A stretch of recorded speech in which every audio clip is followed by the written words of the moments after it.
Alrighty. How's it going, Dalvin? Also, the resub, 3 months in advance. Damn, getting fancy. But yes, half a century.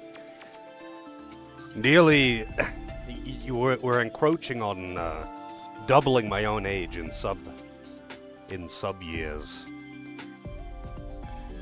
How's it going, Rafi? Good luck with the finale. I hope I don't need good luck. But I did get some of those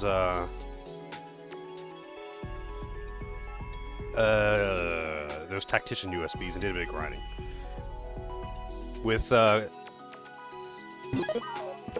9 of them, it still wasn't that crazy, but it was pretty big. I think I was getting like, 30,000 plus experience per battle with random encounter enemies, with them equipped to the whole party in the front. But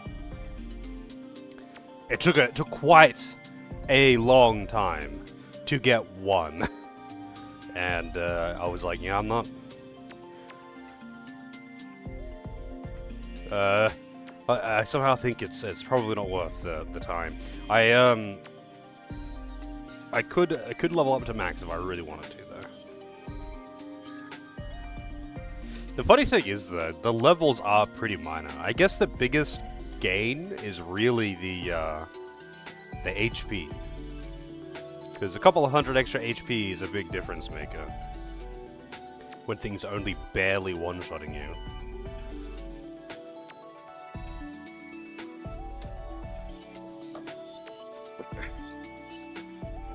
His face isn't up there.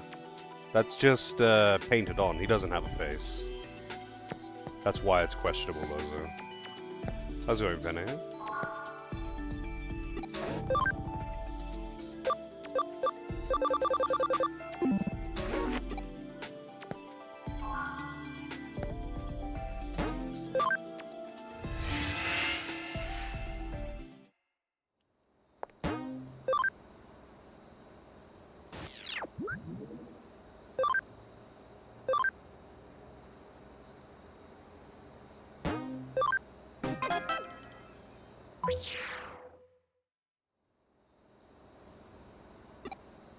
Wow, a culinary tour? How plot relevant?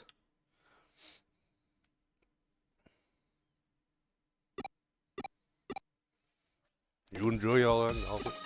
As always? Well, Titty. I'm guessing that's a character from one of the other games, because she's way too over-designed to be a generic NPC.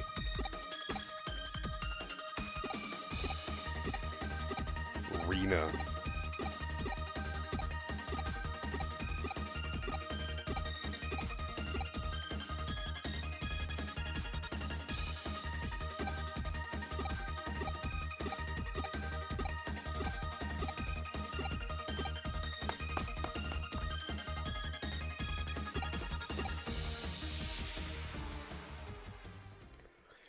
How's day? Pretty good.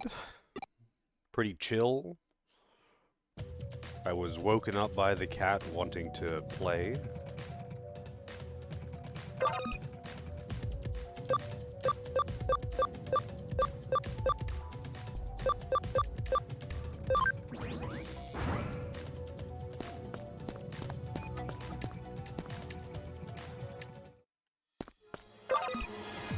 And, otherwise, it really didn't have much going on today. Kind of just played some BPM. I'm trying to get the so I've got my clears on my hard mode clears on most characters in that game now. There's one left, and the gimmick is that she dies in one shot. There is no benefit. She just dies in one shot. And I want to beat it on hard with that character, but due to the nature of the run, much like the other guy, because there's another character like her that dies in one hit, but he can fly. So it's like, okay, it's like, you die in one hit, but you can get the guard spell, and he can literally fly, which is really overpowered in that game. How's it going, Dragoon? Yeah, I mean, it's peak Japanese fashion, man. You can't question it. It's called fashion. You wouldn't understand. Grown-ups just don't get it.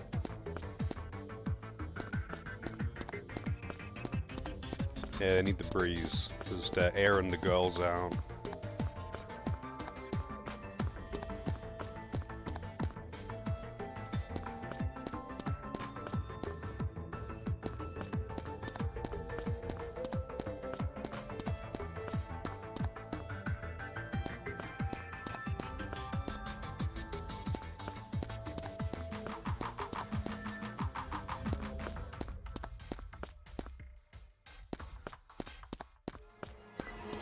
You would think after going through this place so many times, I would just remember the path.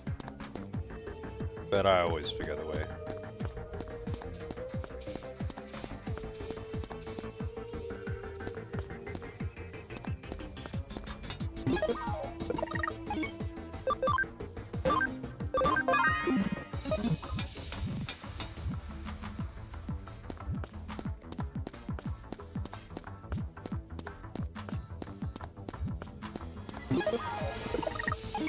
I bet I didn't even have to come in here.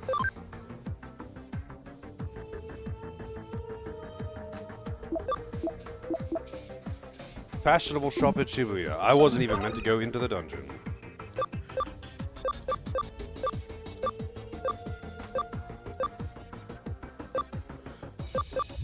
Wait, am I blind? I am blind.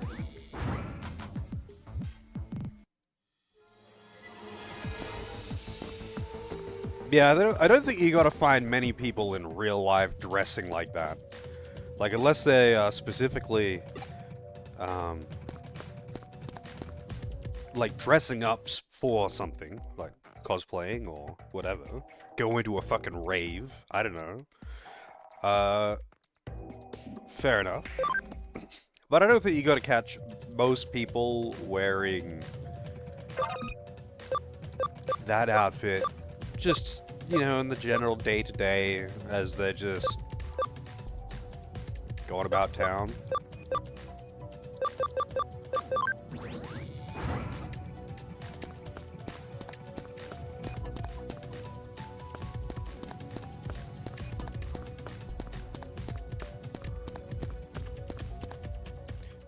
Wait, let me check that again.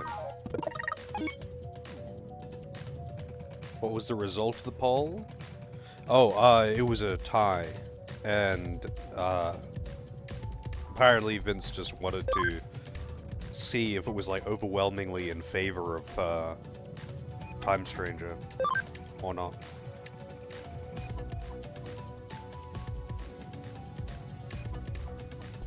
How's it going, Ultimate? Get Titty out, I gotta rename any of these as well, if anyone's got entertaining names for them.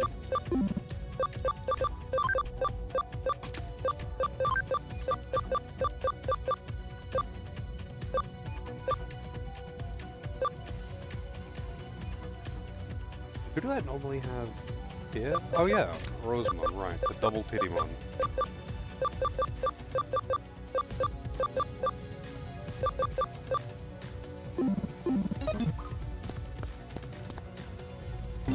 Also, I went into the menu for a different reason. Fashionable shop in Shibuya. This is Shibuya, right? Yeah.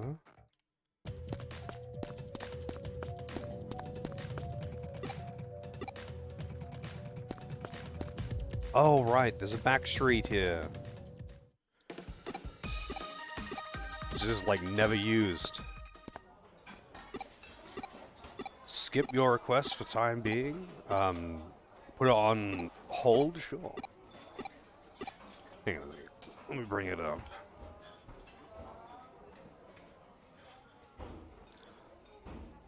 Whoa. Oh yeah. It's nearing the top. I can just put it in when it comes up. I'll put it in the on hold queue, whatever. Unless you are ready at the time. I'll just ask you then.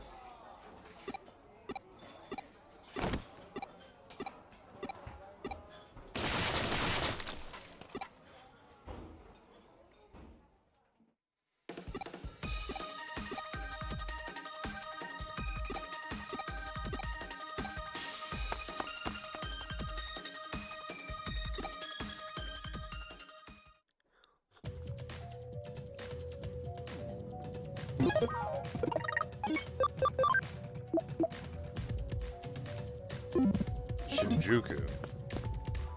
Oh, it's already taking me to Shinjuku.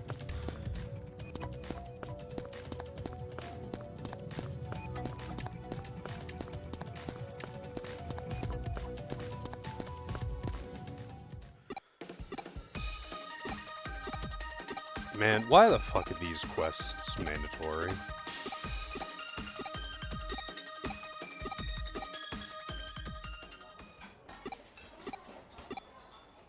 Like, I get that just padding out the game time, but it's like, the story would be reasonably long, without having to do, like, mandatory side quests.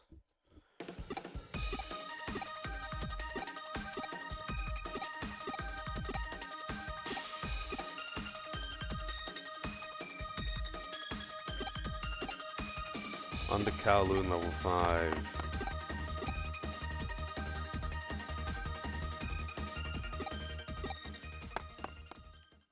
Yeah, that's why they should be side quests, though, Penny. That's what I'm saying. I'm not saying that these shouldn't be in the game, I'm saying they shouldn't be mandatory. Because it has nothing to do with the plot at all. And it just adds hours of extra playtime. Like, make plenty of those quests. Just make them side quests that you don't have to do. How's it going, Pam? Like, I feel like the actual story is long enough and has enough going on to be able to just go through the main story of this, and maybe they can try and integrate some of that into the interactions during the main story, which they kind of do. But, like, random wacky shit with side characters that have no plot relevance, going to cafes, whatnot, that shouldn't be like a mandatory quest for the main story.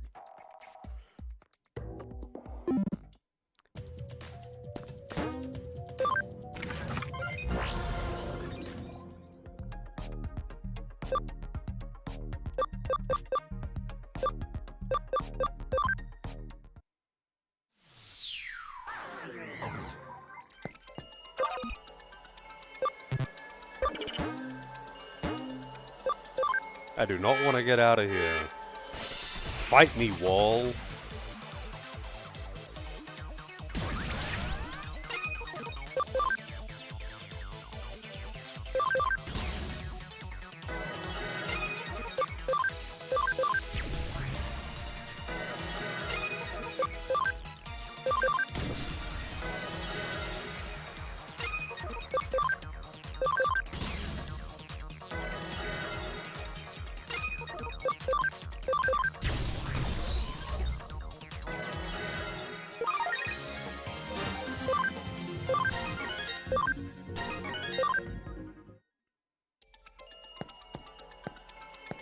Alright, who are we dealing with here?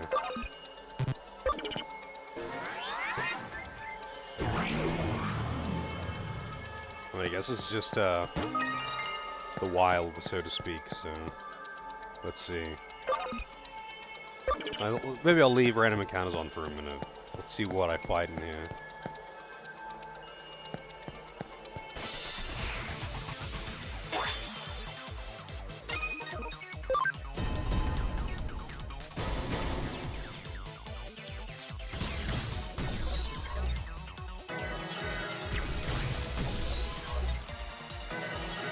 I wish there was a neutral, int damage AoE.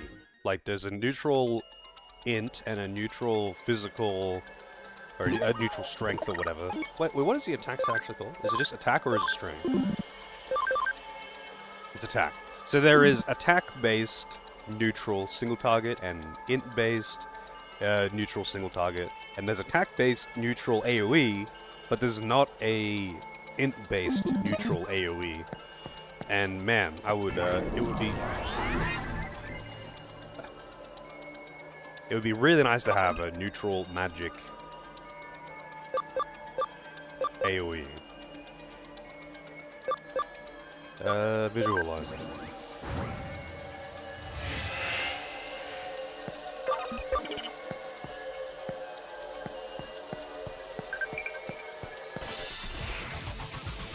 Same encounter? I guess this is only... Oh no, this is level 5. I think I'd already...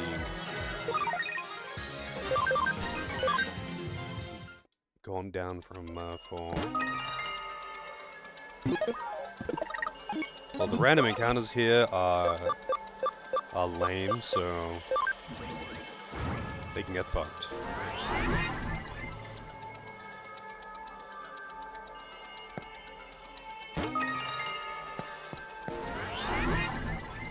Wow. HP Spray B. That was totally worth... oh shit, there was a... I gotta go around again. There was a robot in there. Those usually give... like, they give you a few items. Whether or not they're good items is another thing.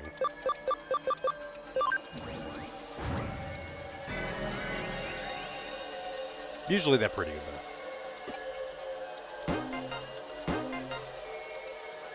Mega SP generator?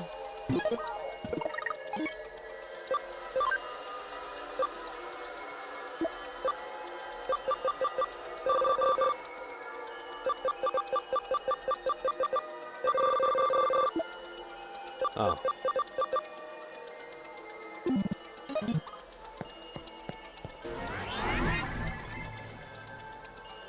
Farm stuff. How wonderful. Fortunately, you can basically entirely bypass the farm. Wait, do I have to use Visualizer in every room? I gotta assume I do. It's pretty stupid like that. You could bypass all of the farm stuff, but only in the late game. Or otherwise, there's a few, those vegetables, or the food that you can get for the Digimon, allows you to instantly raise their stats up to the same capacity that training would. But they're uncommon, you don't get very many of them going through the main story. Or rather, playing through the game up to Chapter 18, where you can buy them. They're expensive, but you can buy them in Chapter 18.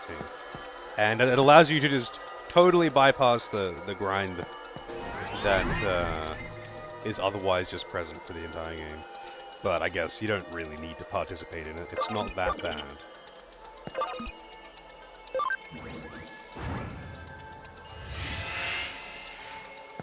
On hard, you definitely need to, I want to say. But on normal, I doubt it.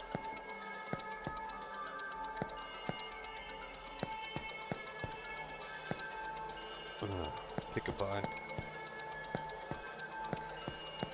So I imagine each of these USB. Yeah, I grinded one, and then that when I had two, it was easy to multiply it. It's a lot more of a pain in the ass to do that if you don't have at least two of an item. And I am quite lazy.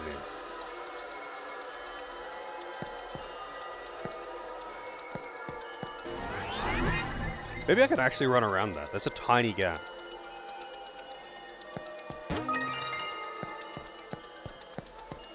No. Oh wait, I took the correct bottle again. I wasn't meant to do that. I have to actually hug that wall. Whoops.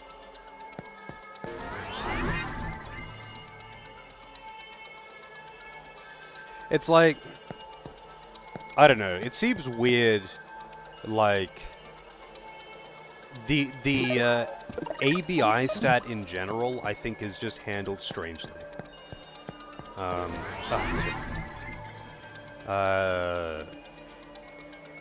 it's just, I don't know, unnecessary and silly, and I keep doing that. It's unnecessary and silly, and just adds a whole bunch of extra grind. It's basically like Pokemon and, is it IVs or EVs? The ones that you get by killing particular Pokemon. It's like it doesn't need to be there.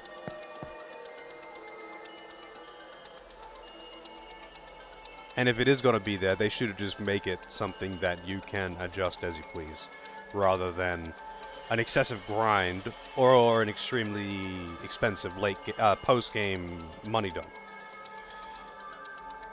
They could integrate it into the general progression by giving you those food items more often.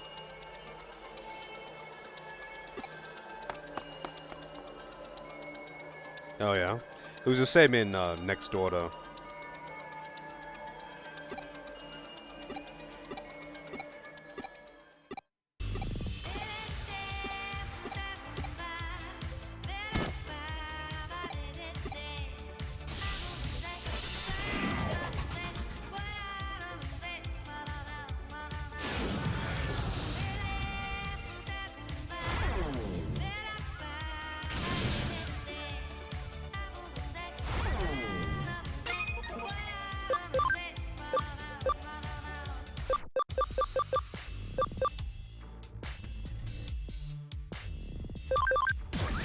Truly a masterpiece of music right here. Oh wait, I'm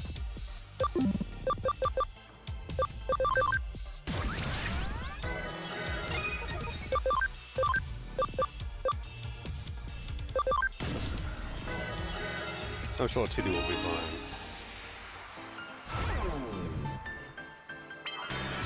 It was the same in Digimon World 3 as well, actually. You just max out all the stats. You could just keep training. And just keep raising the stats and eventually unlock every pathway. But it, like, kind of worked differently in that. Because, like, you didn't have to continuously, like, reincarnate or something in Digimon World 3. You just continuously trained, and training raised your stats and allowed you to access higher forms. Like, it was grindy, but it wasn't like forced. It was a naturally grindy game, like Dragon Quest or something. But like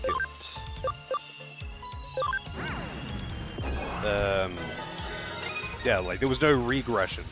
You just had to grind a bit at some points because there would be level walls, which isn't great either. But it's better than regression cycles, which was how they did it in Digimon World 1 and Next Order, the remake of 1. The entire game's cycle is based around regression cycles, where you try to, like, you have to reset back to level 1 and you keep some of your stats, and you have to level up again so you can get to a good form again and actually be able to progress through the story, be strong enough to actually progress. So you want to be able to do that as quickly as you can so that you can actually progress the story. But if you are inefficient or whatever, you end up having only, you know, so much time, only a few hours to actually do what the main story bit that you're up to. It's a weird way of doing it. It's like, wow, I hit, yeah, that was not a good time for that.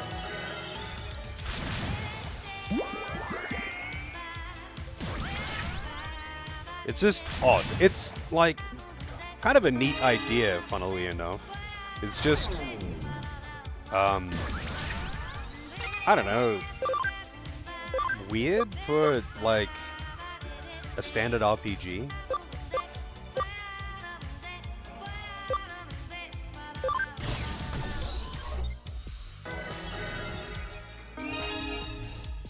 Digimon World 2, I think, was the same, though. It was based around the whole, continuously reincarnating your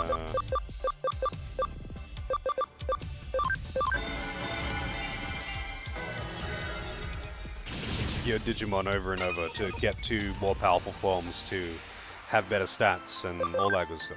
I don't know if you could just max everything out in that, like you can in some of the other games, but yeah, Digimon World 2, I think, from what I've seen anyway, that game seems like true suffering. I do not want to play Digimon World 2.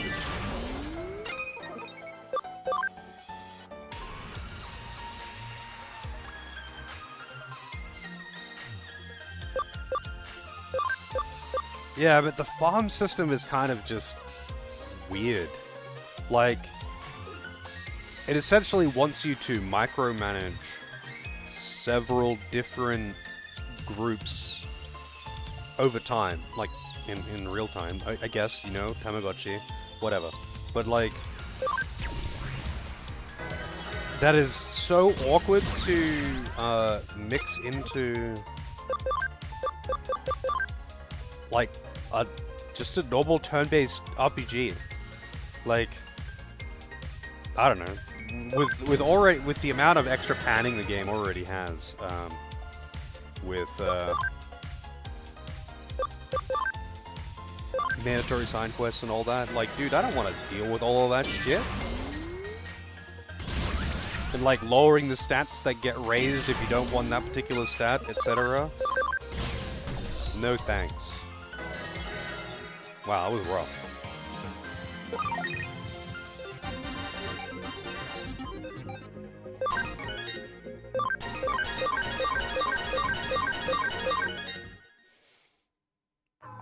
Yeah, I mean, the game is like 100 hours plus, which is funny because the save file, it's like you're like almost guaranteed you're gonna have to spend that much fucking time in that game, but the save file doesn't actually record more than 99 hours. So anything over 99, it just says 99.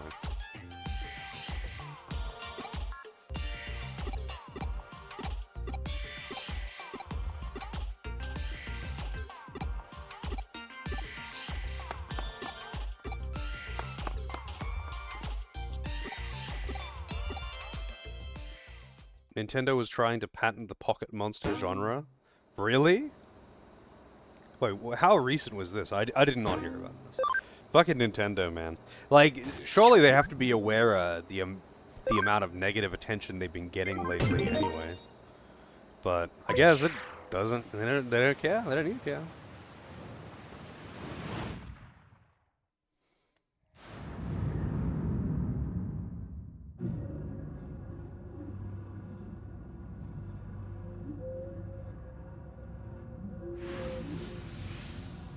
The random traps in Digimon World 2 seem insane as well.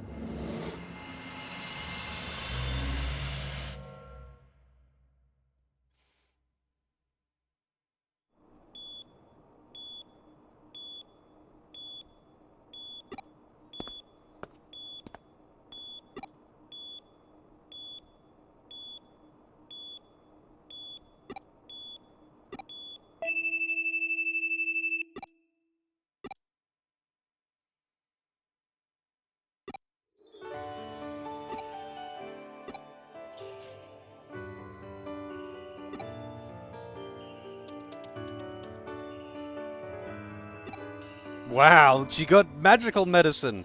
It makes the symptoms just disappear. So does it make her brain just not overheat? Like,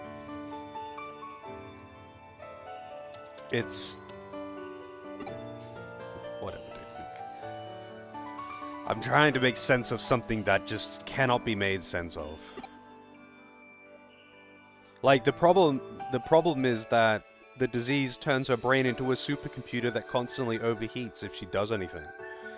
And, like, painkiller or no painkiller, you can't have your brain overheating, right?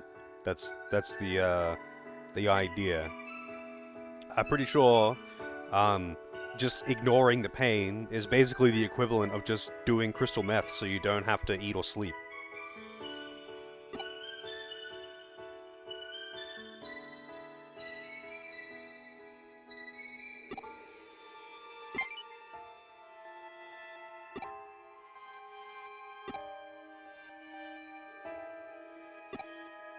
But maybe that's what they're going for, you know?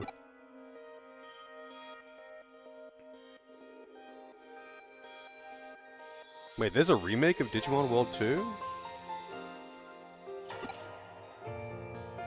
I know there's like a fan mod that overhauls a lot of things.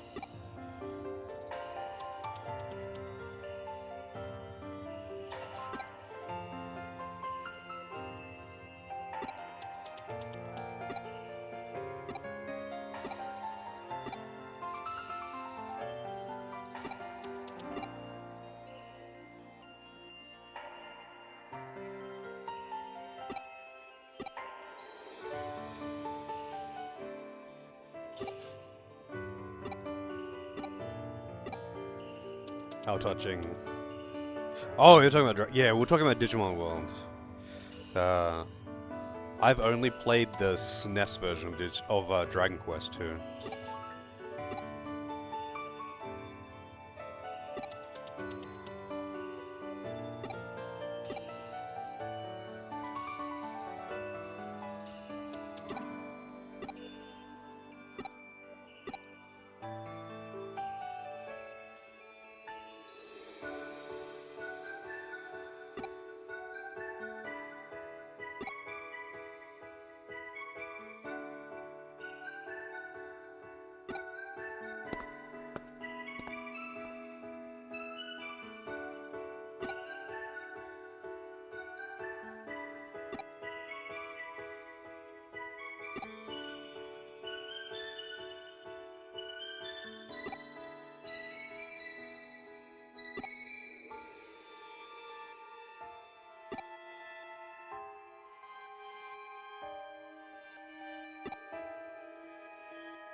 Okay.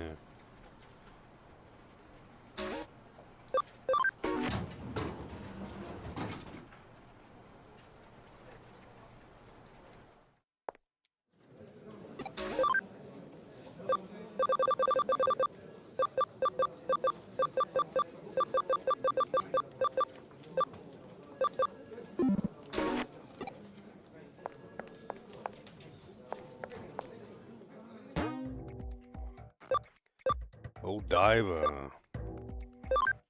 I only know the names of random locations in Japan because of SMT, and apparently now Digimon.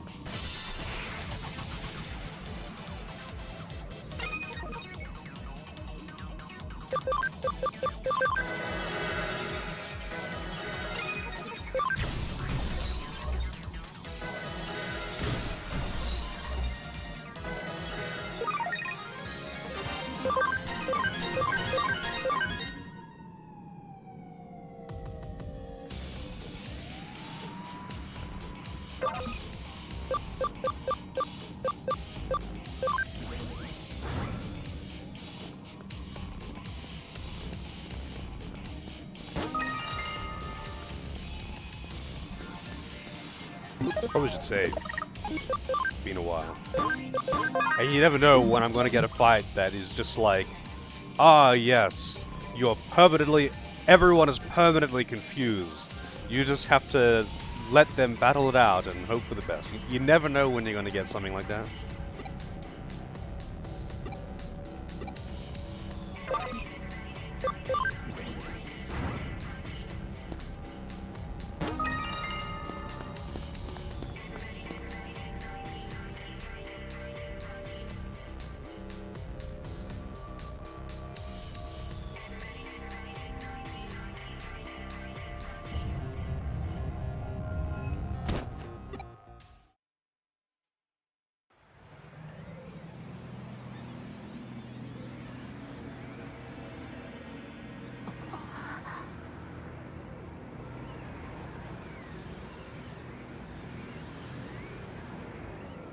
That's a lot of tentacles.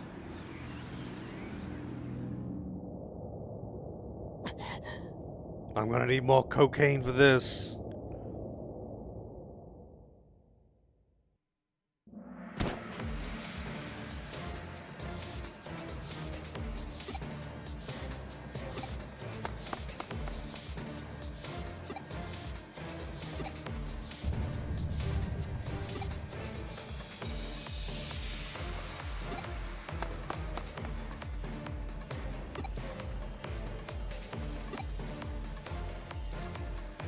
How is this not like a full-scale military operation by now?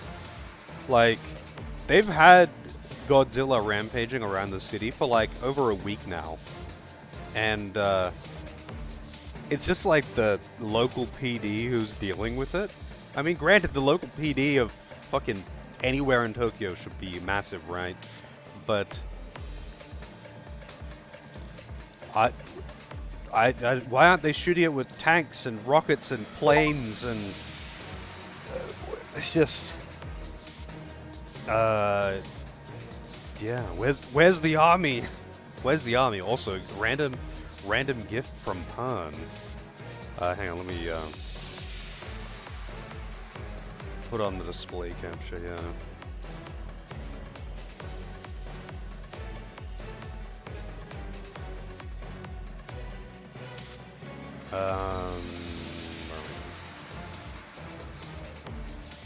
Dust, an Elysian Tale. That's a Metroidvania, right? And Torchlight 3. You know, that's funny. I totally fucking forgot about that game. But I really like Torchlight 1 and 2, and I was always like, I'll get Torchlight 3 eventually, I'll get it on sale. And it never happened, and then I forgot about it. They were actually really fun though, especially Torchlight 2 I thought was really good. But thanks for that, Pam. Thank you. Let me add this to the backlog while I'm at this, because otherwise I'll forget to.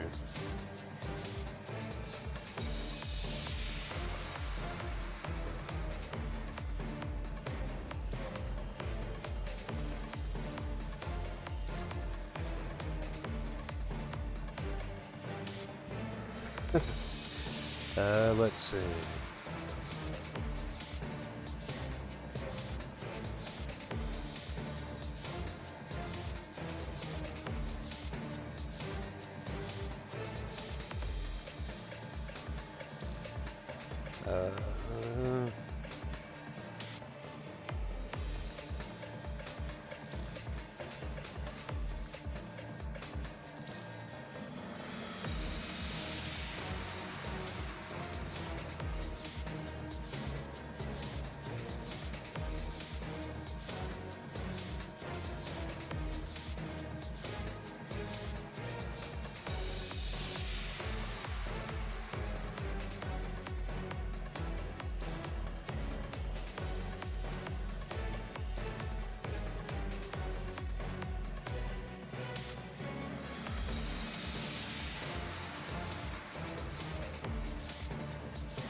Alright. I have to, like, put him in the backlog immediately, otherwise I always forget. I always forget.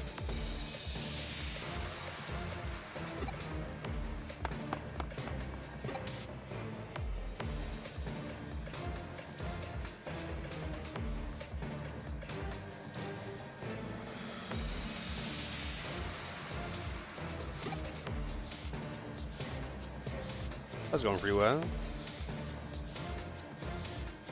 I haven't to Torchlight 3.0 is. Semicolon.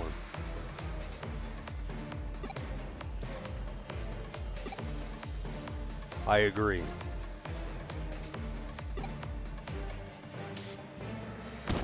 Oh, I mean, like, okay, in this particular situation, that thing just emerged from the water, Lozo. But, like, this giant monster has been rampaging around Tokyo for like over a week now.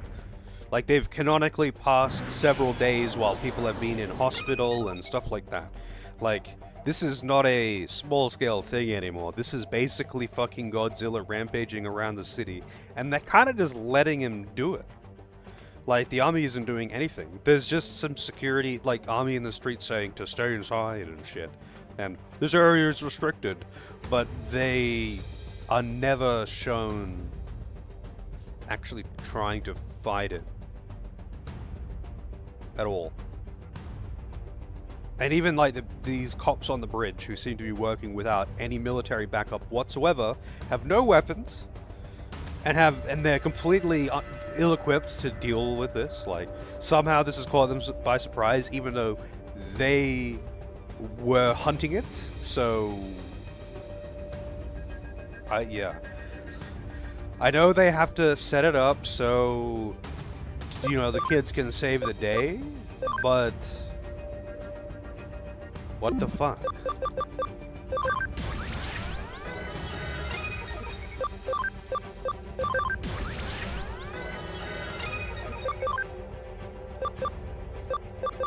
Oh, he's the only one that doesn't have the heal, right? Actually, I'll just use one of these because I need the SP anyway.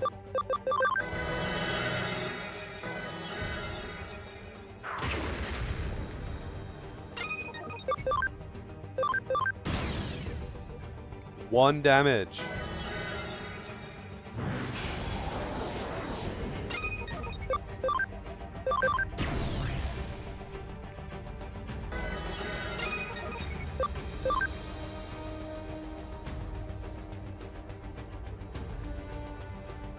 Yeah, they could have made many excuses as to why the military is too occupied, but like, there couldn't possibly be anything more pressing than a giant monster rampaging around and destroying the capital city of the country. That's like what could possibly be more important than that?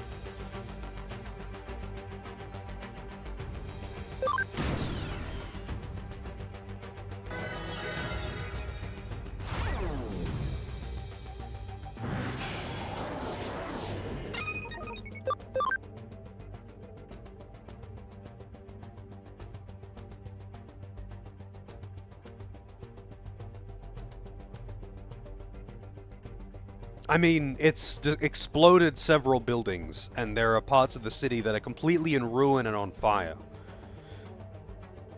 Like, to get here, I was running through smoldering ruins of broken up road. But, like, it's doing a lot of fucking damage. Like, it's obviously doing a lot of fucking damage. Literally the first scene, not the first scene actually, but like one of the early encounters, he destroys the entire building that the internet cafe is in by just enlarging while inside the building, which explodes the entire building and then flies off.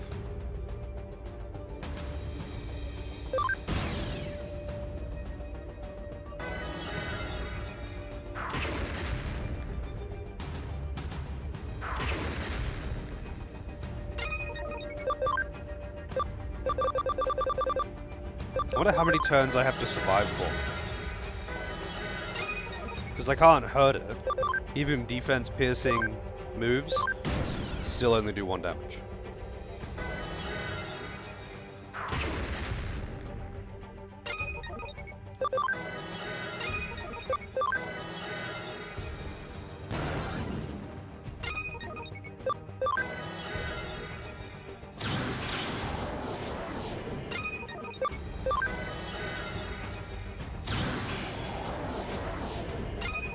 Yeah, Devil Survivor was also insane for it.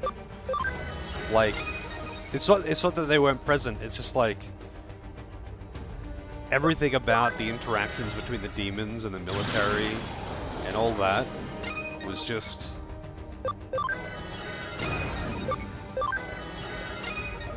made no sense. I don't know how else to put it.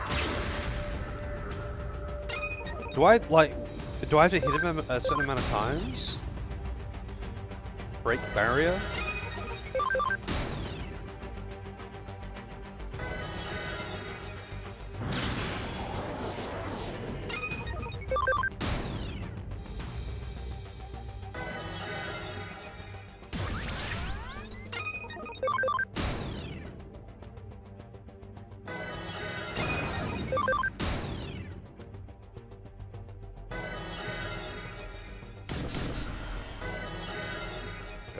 Okay. I guess you just had to hit it a certain amount of times.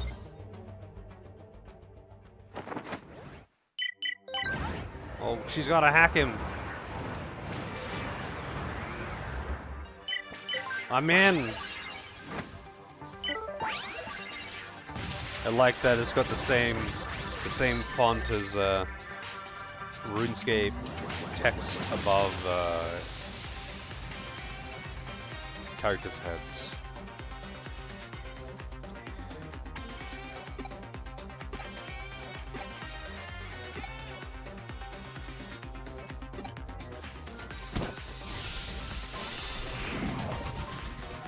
And I'm gonna have 2 Digimon at like 1 HP. Oh wait, no. That's weird. Just like put me at whatever I had before that, I guess.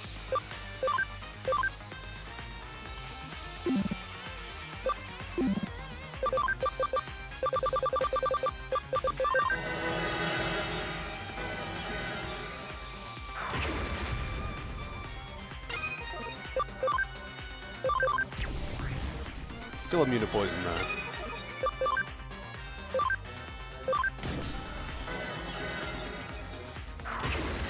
Man, leave Rosemon alone.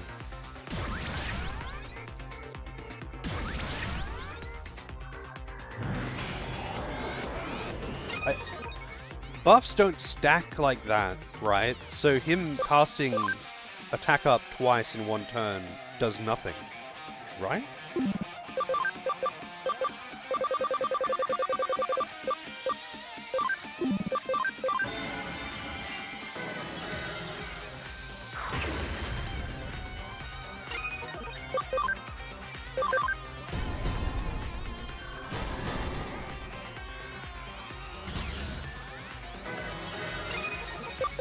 Really? So I could just spam speed charge build over and over and over again and get infinite turns?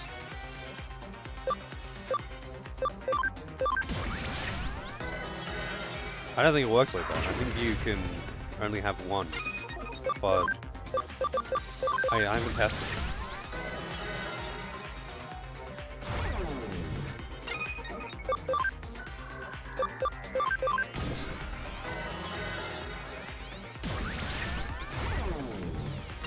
Attack up, defense down.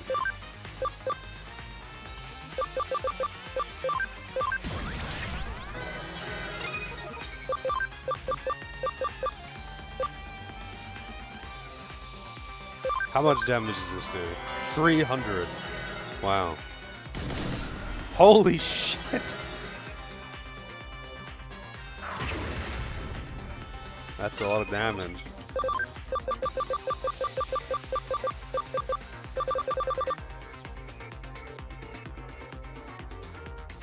So you can, but only twice. Okay, that's actually interesting.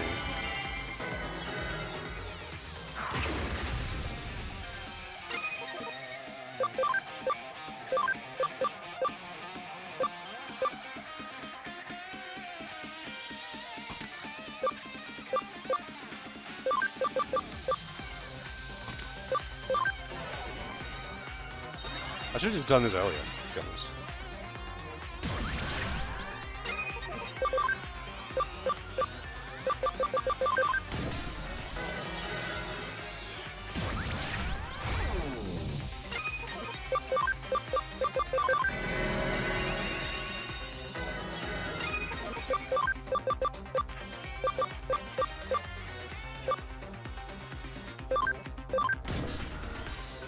Of course.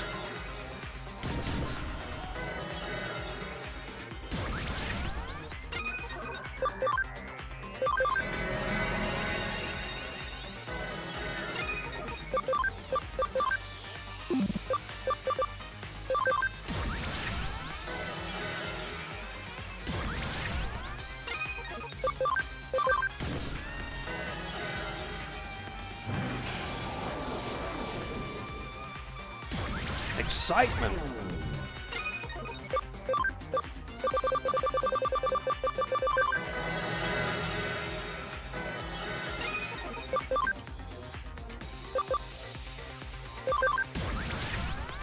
Alright, that's 2 applications of speed up. Wow, that's a lot of damage.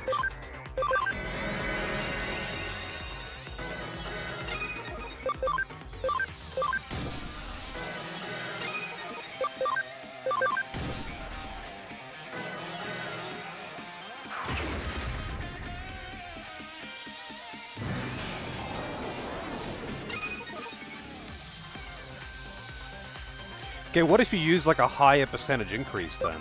Like, if you use one of these. So the single target buffs are 20%, but the AoE one is 10%.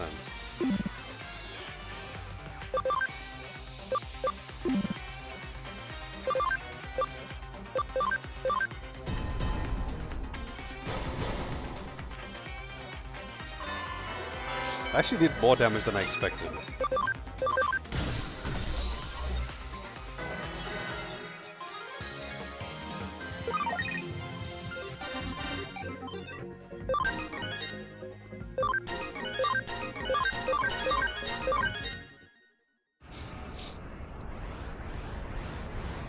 Basically a requirement to have triple vaccine there to not die in one shot. Like defense and triple vaccine party that's actually megas at level 90.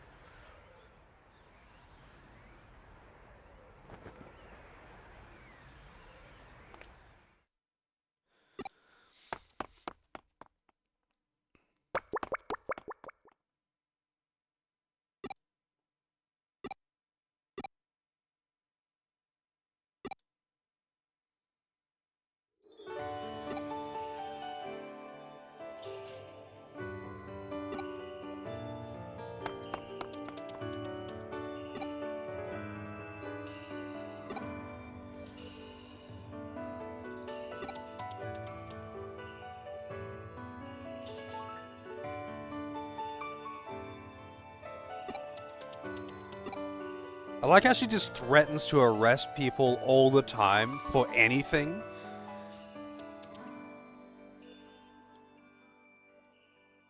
Stop annoying me or I'll arrest you.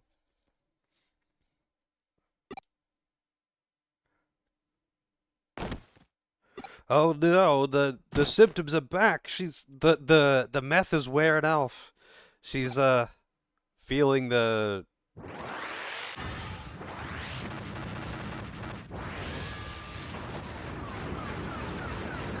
Okay then. Damn, that whew. That one is one of those is definitely going in for the gold there.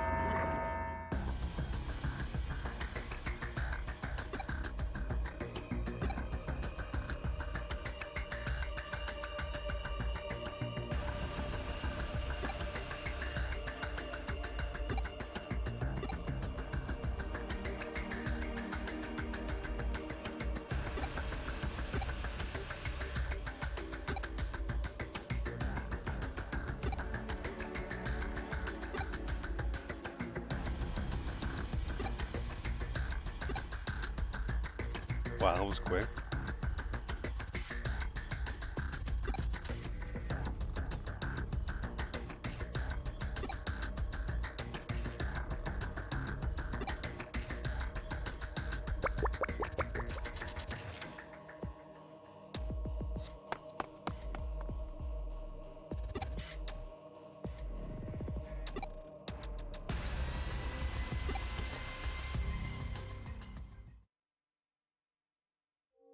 Okay then.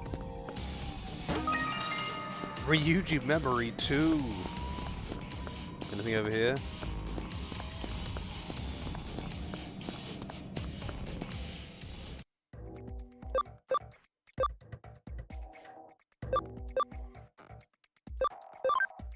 We going back to the hospital now? That's where my PC is, at least.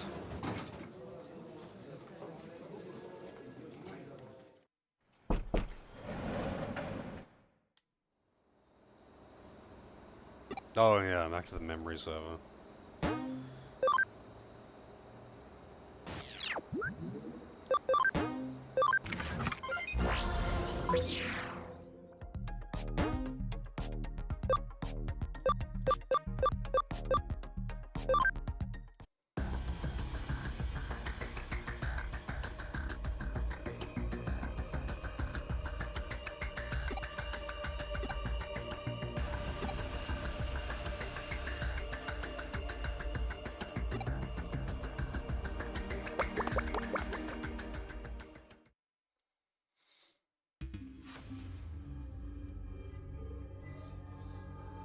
Not sure if I have control right now.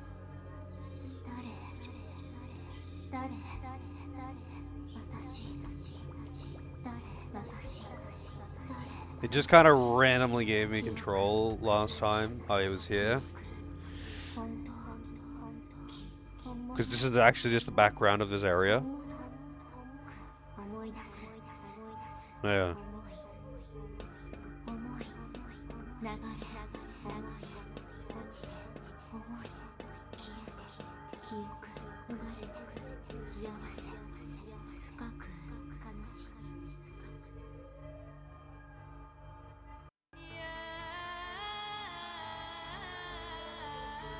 It's just playing the exact same things again.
It'd be great if there were subtitles.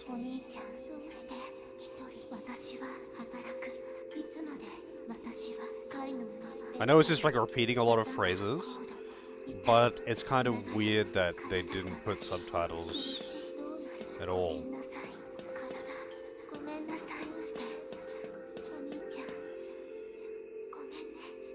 Yeah, it's surprising. It's surprising, honestly. This was an opportunity to have a little girl moaning into the microphone, and they didn't take that opportunity. I'm honestly surprised, but it is nice that they didn't.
So many tentacle monsters.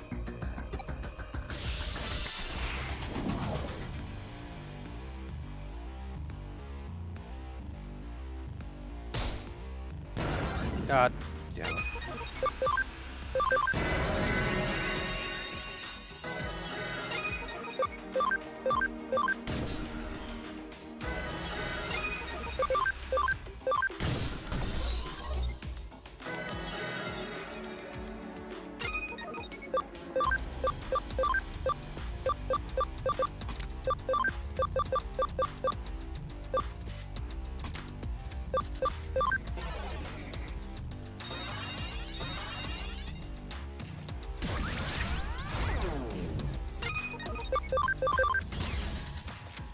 Man, that's still a lot of health.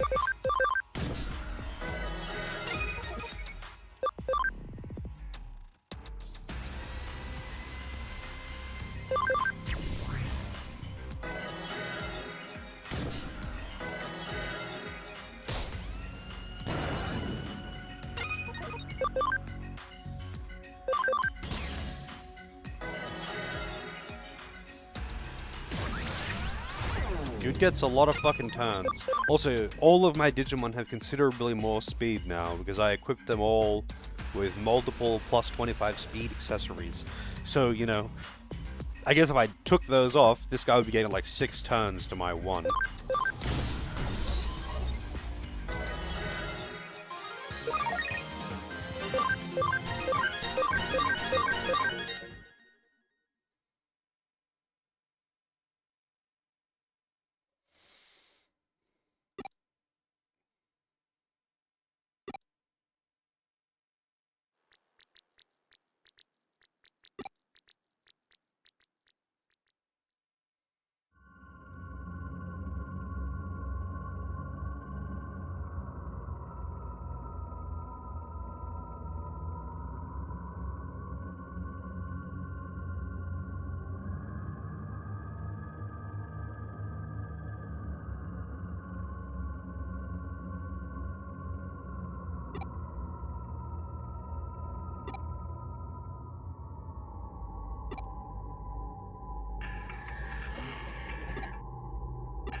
Digital wave chaos!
Oh, she's gathering anime determination.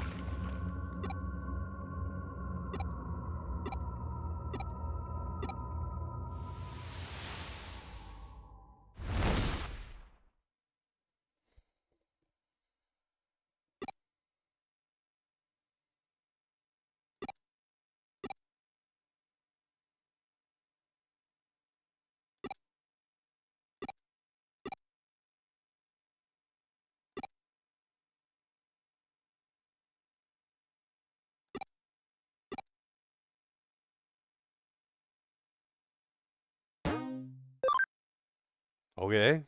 I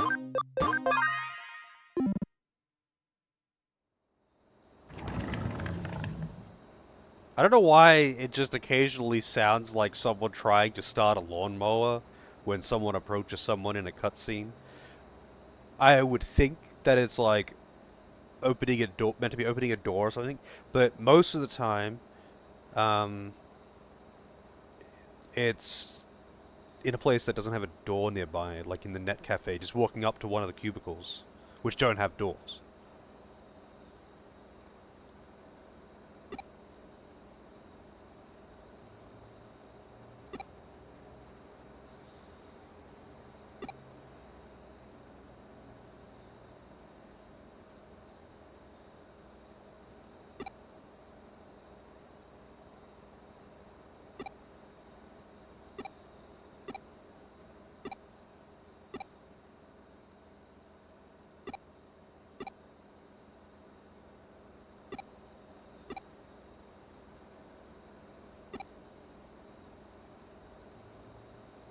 Playing RuneScape. Old school RuneScape?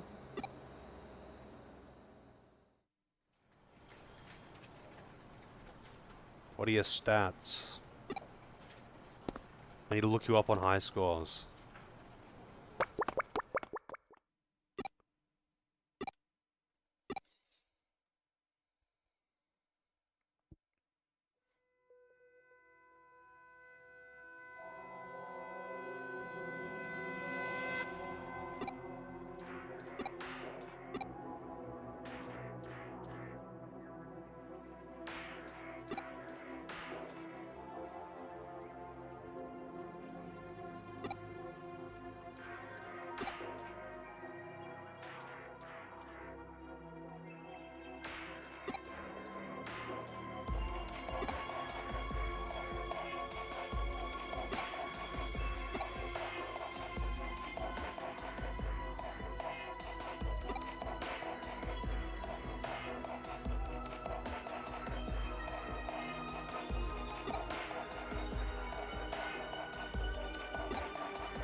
He wants to apologize. He doesn't want to rescue her. He just wants to go in there and be like, sorry, as she just dies. And he's like, alright, I did what I had to do, and leaves.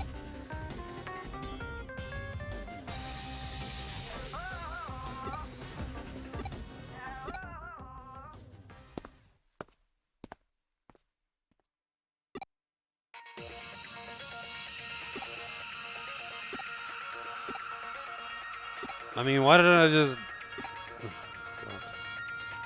Hacker always pays his debts. I don't think he does. I think that's kind of not the point of hacking. That's like the opposite of the point of hacking.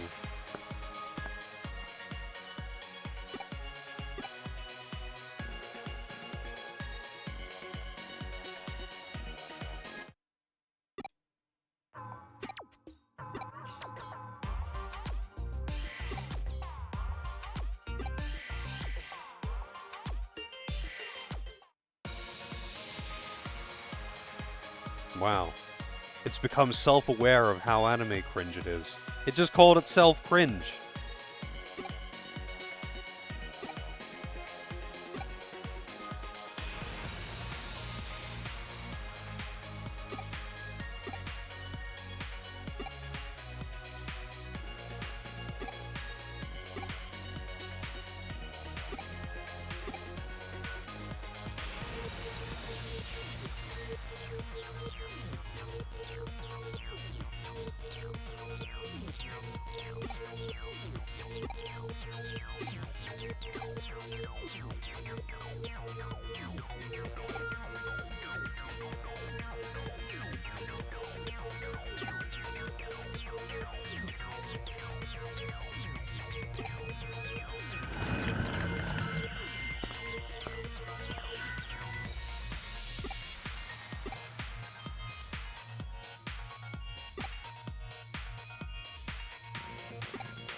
They have to log in a special machine. Otherwise they can't bypass the maintenance server shutdown. Oh my god.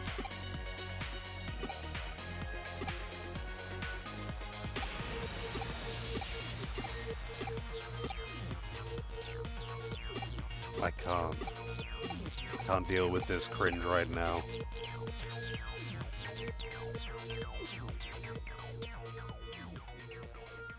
Chapter 18.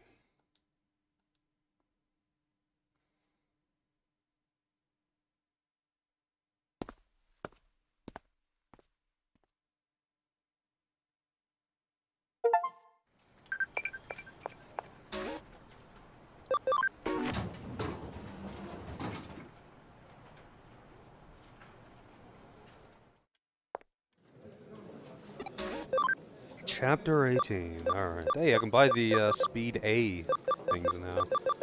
Not that I need to, because I've already got a bunch, but... They don't seem to make a huge amount of difference. Maybe I should just get, like, attack up ones instead. Put an extra 75 attack or int onto someone.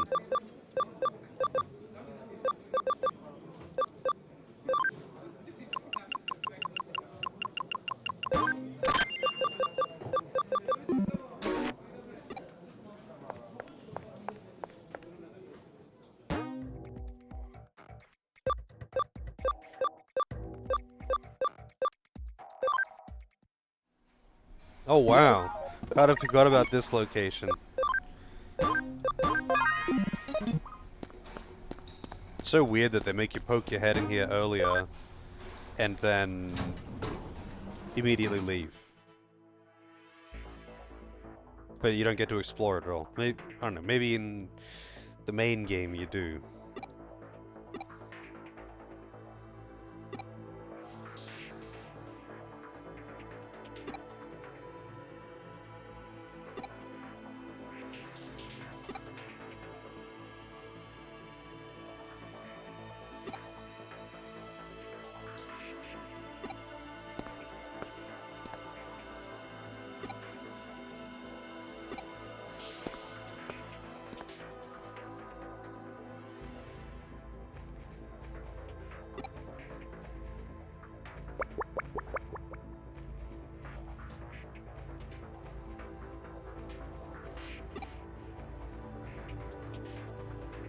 Isn't Wormmon usually referred to as male?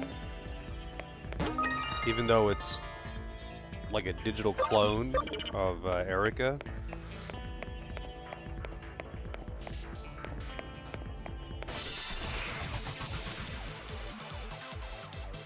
Wow, these are some pretty shit Digimon for, like, Chapter 18 dungeon.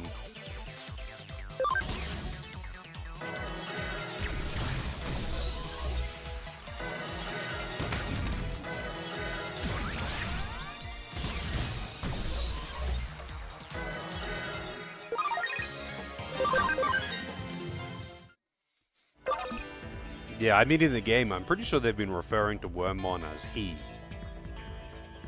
But just then, it just made a line about, oh, they're being unladylike. I have to observe what they're doing and not be like them. But it's like, kind of the first reference to anything like that. Because normally, yeah, Wormmon, I'm pretty sure is called he.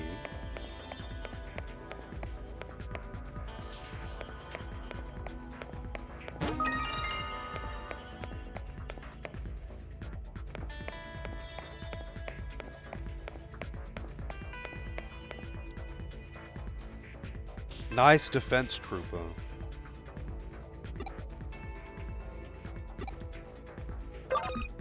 I mean, I've clearly got Digimon on my side here. I got 3 megas following me around. I'm sure that guy would just be like, he would see this group approaching, speeding down at superhuman speeds down this tunnel because he's hacked his speed in the real world. That's actually, I haven't actually used the accelerate buff, but this is just what he does. That's how he uses accelerate. He like hacks his speed to run super fast I'm pretty sure those two soldiers would have seen a guy fucking mega sprinting down the tunnel with three giant Digimon, one of which has got a giant fucking cleaver in his hand. And he'd be like, you know what? These guys look like they know what they're doing. And they know where they're going. I'm gonna get out of the way so I don't get fucking obliterated.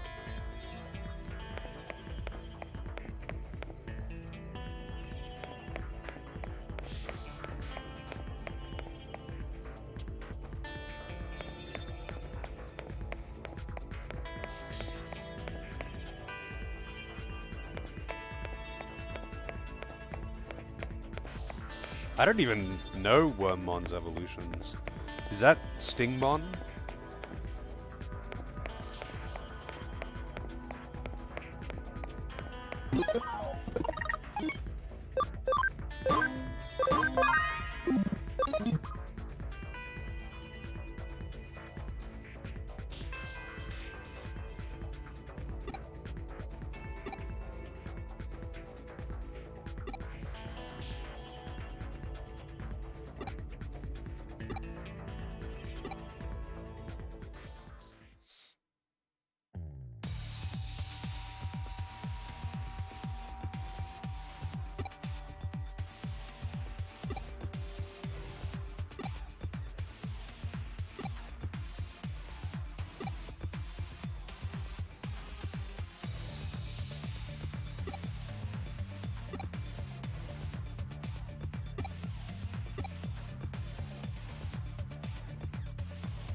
How could they be... Oh, fucking hell.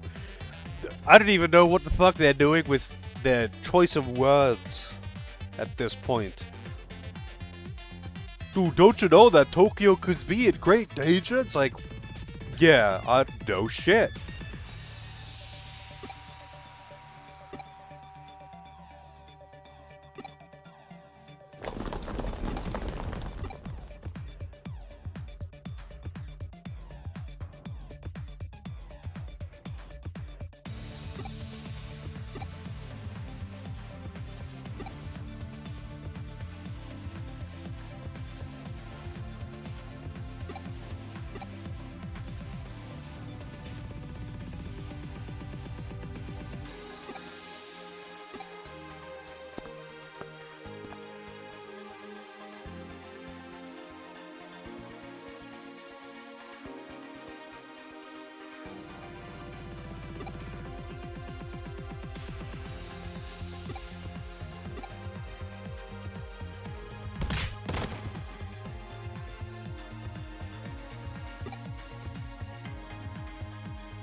What the fuck?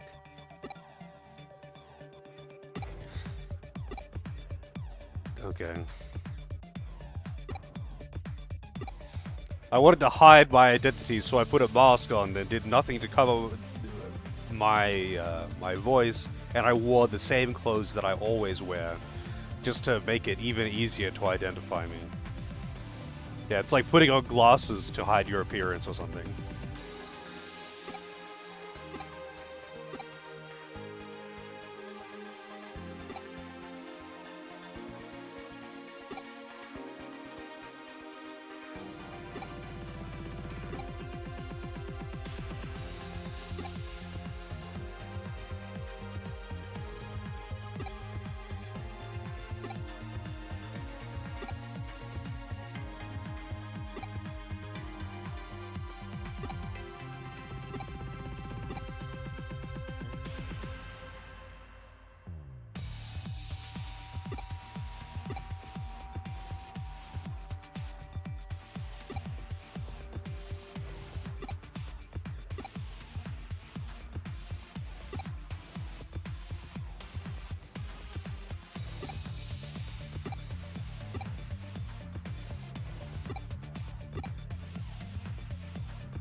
I'm pretty sure that's just slavery.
Okay then.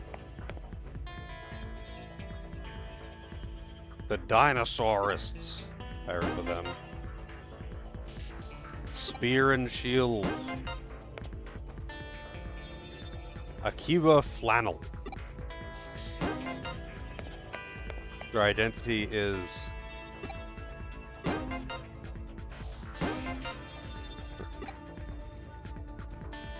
that they wear that particular shirt?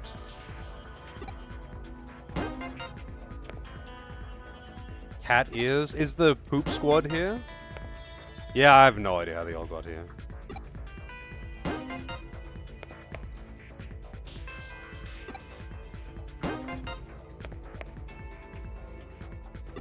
Steam dealers.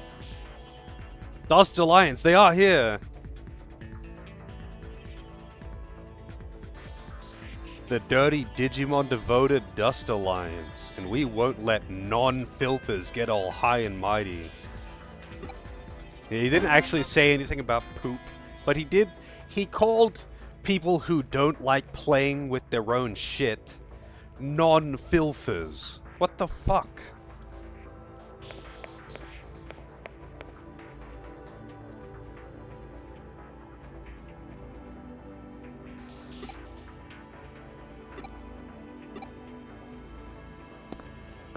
What? We can't go out. We just fought our way in here. And he's like, okay, now let's go back outside.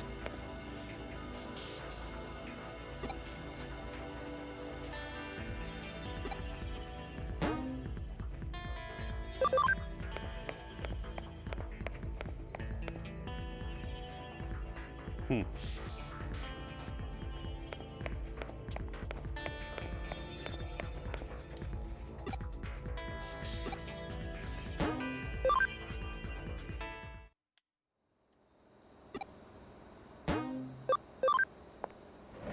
The connection between the two places is apparently the hospital.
He just wanted them to...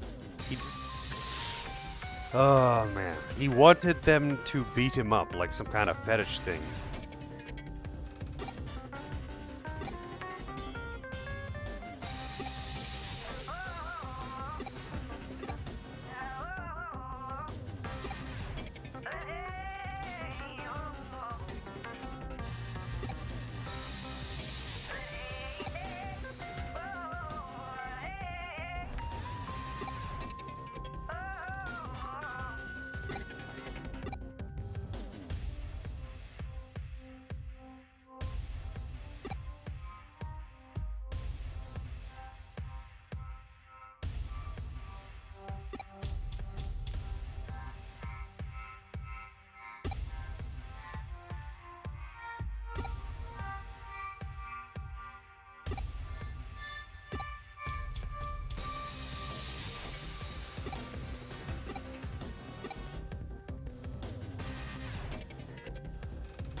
I think it says a lot about his character that he thinks everyone in the world wants to watch someone get beaten to death in the street as some kind of mob justice. That's what he thinks normal people want to see.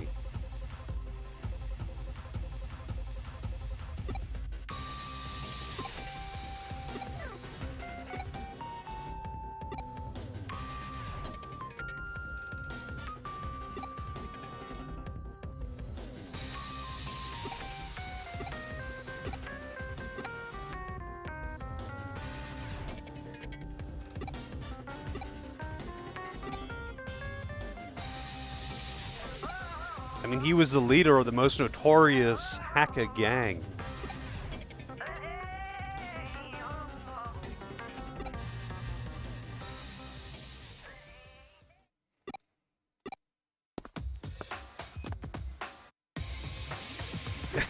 This is so weird that this comes up now instead of after the like whole ordeal that we're going through.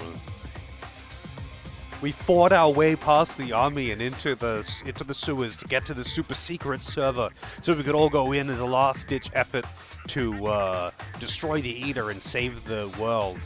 But like, right before we go into the portal, they're like, "Oh, yeah, you want to go back to the cafe, or where the cafe was, and I want to show you something." And they just leave. They just walk out of there, and then apparently so did she. She's just chilling out here.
Oh shit, he's gonna turn into a good boy form now. He's gonna have like white wings or something.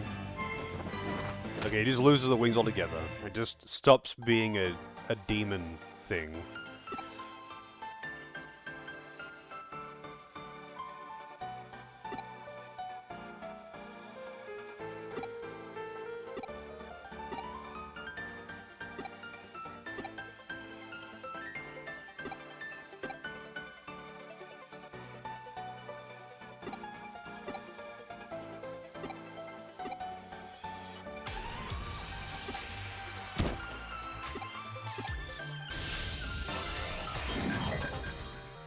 Okay.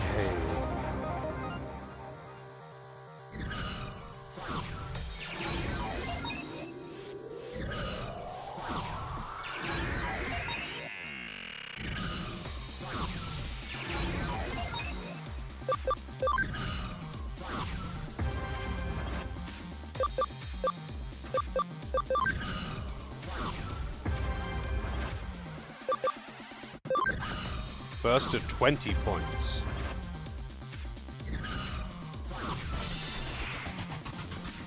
So if she were to win this battle, they automatically win.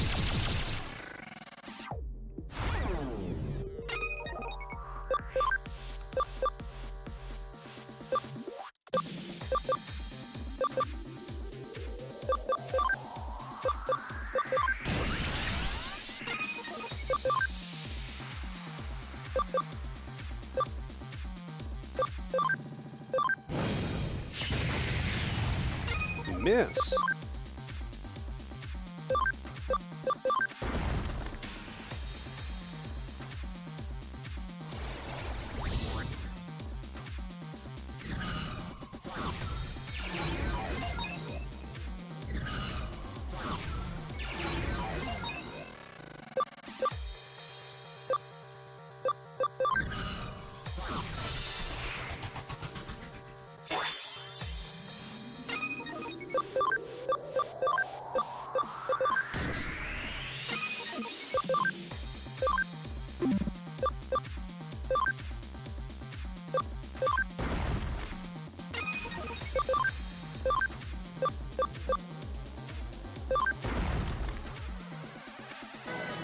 Of course.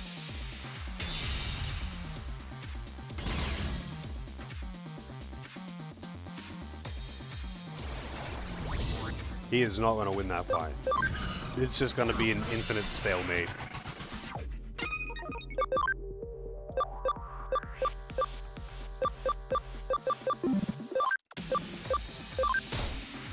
And I have low MP, because I didn't heal before coming in here, and you can't use items in these battles.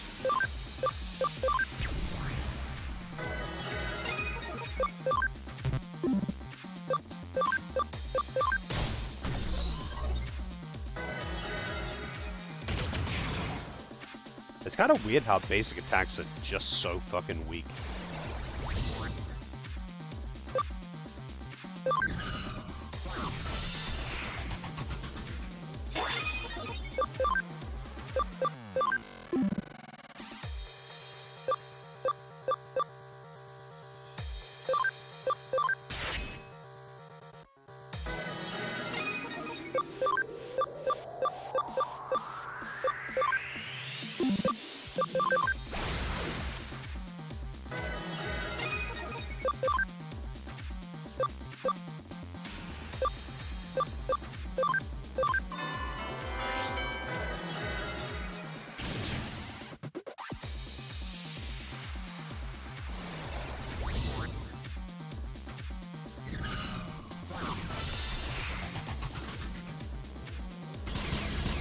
I didn't actually check. Does what on...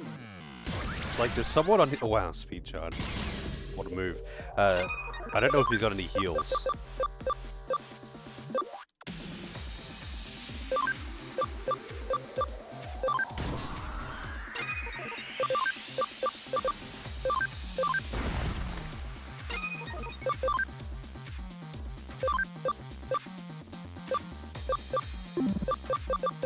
No heals.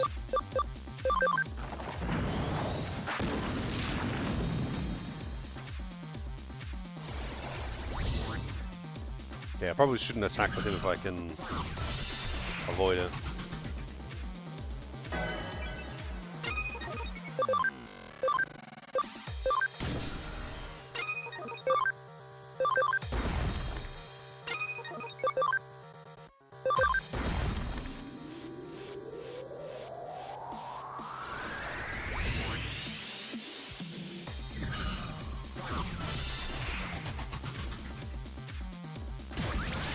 Wow, he wasted his one turn on buffing himself.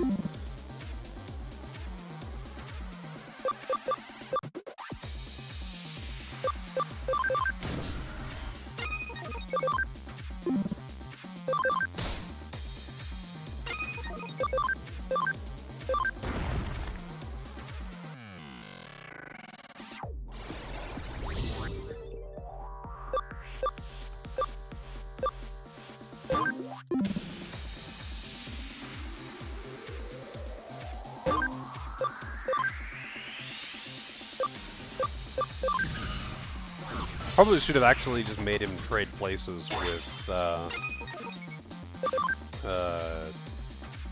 Chungus Blevins. It's Blevins. For some reason I keep internally thinking Chungus.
Oh, there's one of them.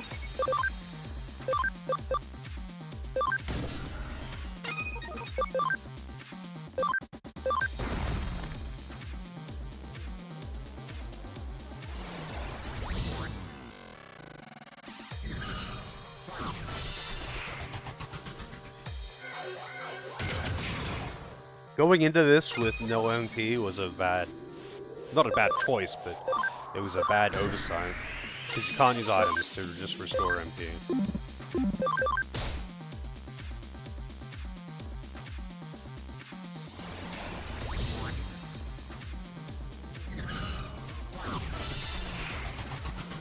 Buff yourself. Well, that's not buffing himself.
Alright. Actually dealing damage. Oh, I don't know if that's like actually a reflect or a counter. So I don't want to risk that.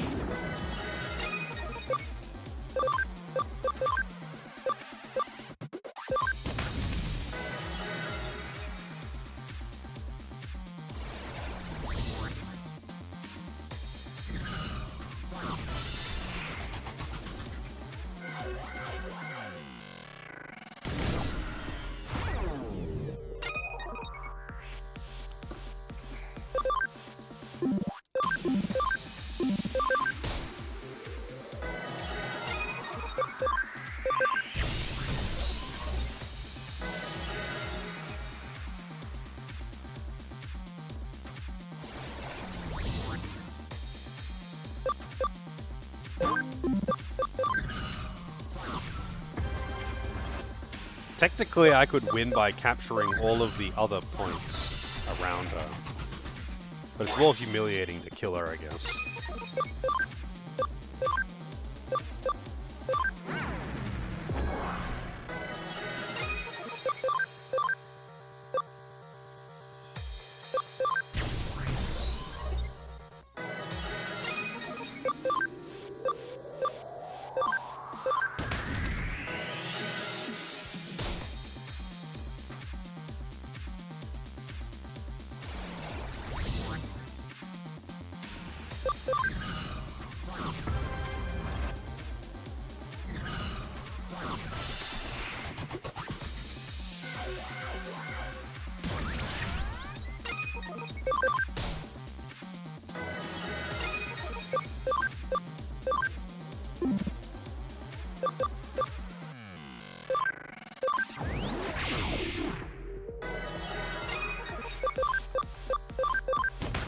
God, I wish I had MP.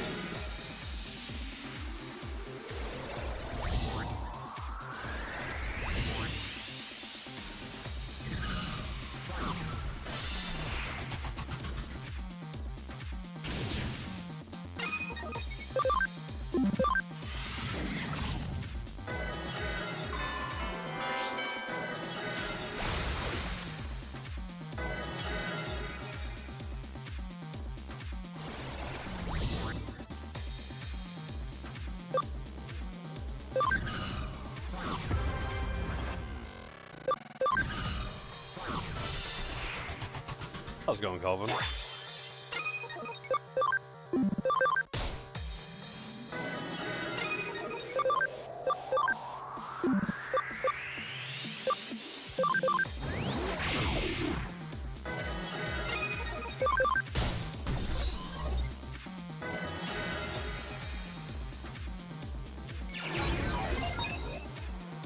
Man, that took so much longer than it needed to. Only because I went into it with no MP. I'm so used to just like leveling up all the time and never having to actually heal myself because of that.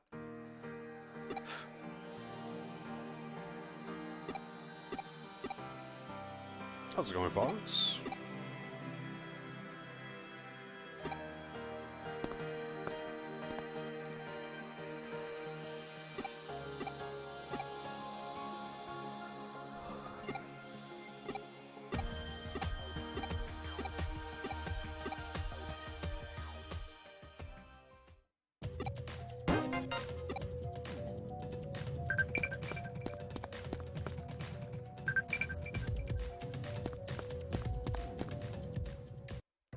I'm doing alright.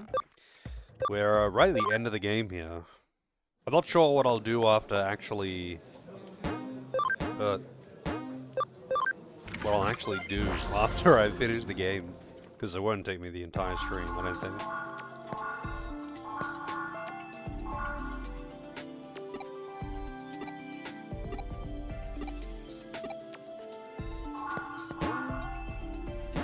No need to recover.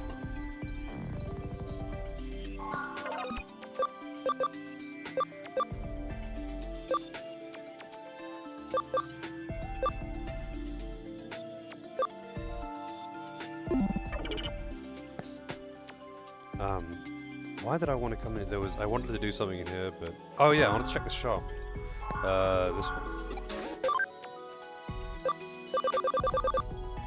Oh, now I can buy all these.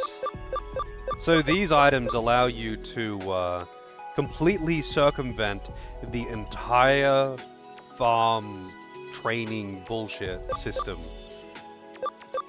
And just boost your stats still within the same parameters and limitations of the ABI stat, but you just don't have to deal with the farm. I don't really get why they put them into the game. I feel like they should have made them more readily available in limited supply and then let you buy them at the end of the game and not make them absurdly expensive. And then you would have no need whatsoever for the training system. What am I doing? To go upstairs.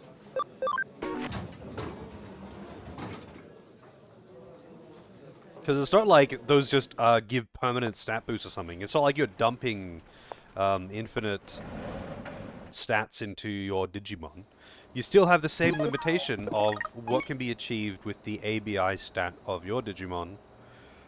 But, you know, you don't have to wait in real time while it slowly goes up and maybe in the wrong stats while they're training. Just fucking weird. That's all I'm saying.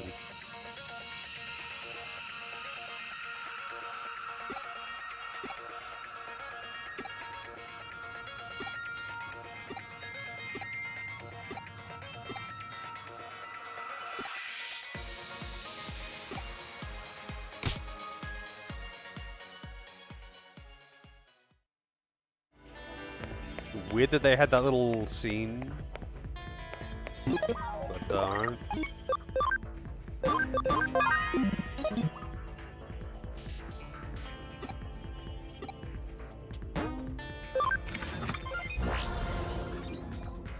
we go. He's being destroyed by giant tentacle monsters.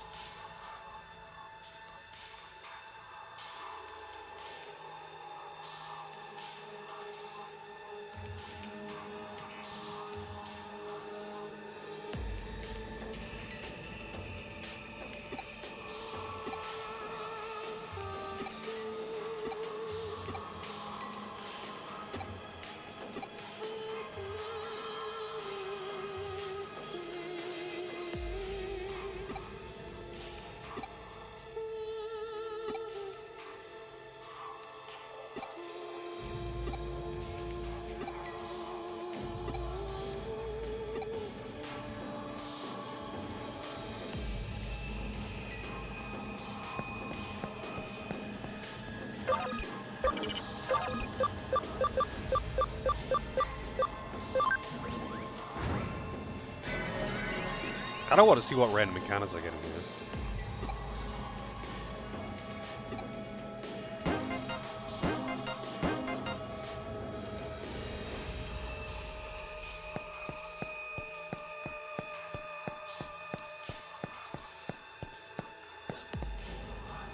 I don't know why we've got disco floor.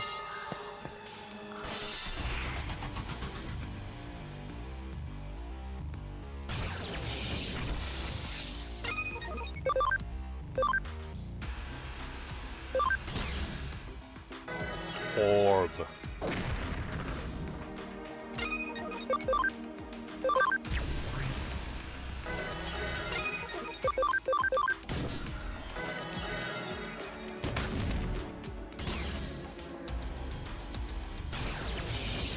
Can you leave Titty alone?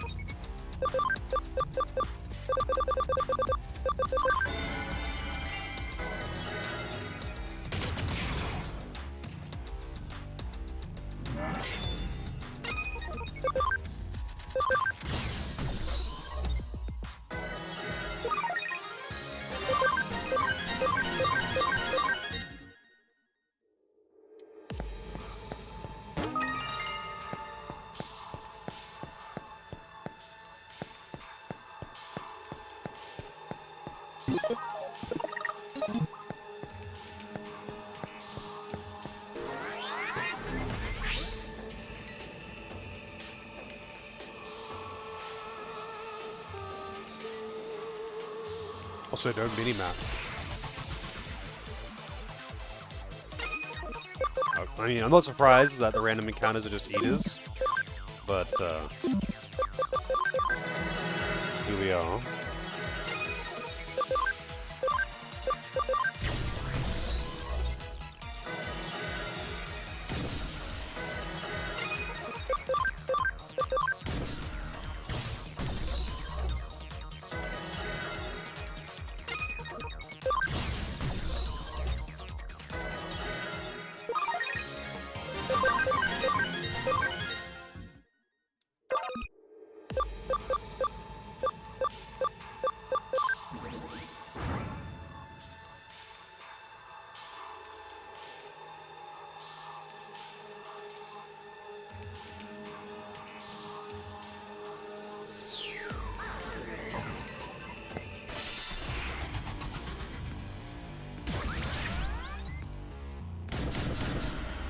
Damn.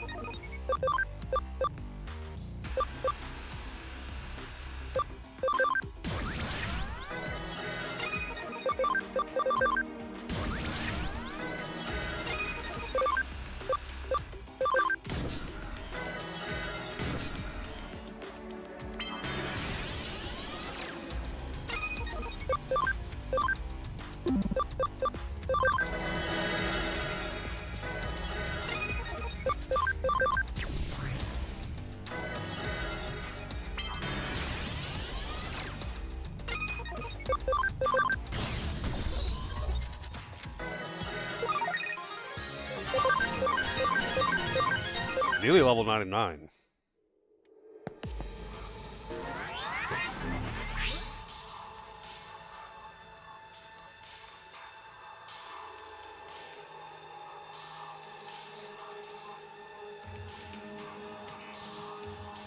Wonder if I'll get like a cool prize for hitting level 99. Do I get a banana sticker?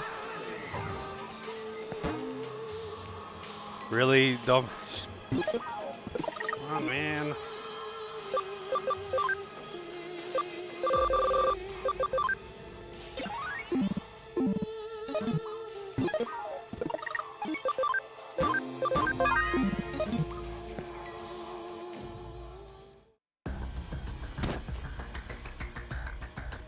Were the domination battles in the base game as well?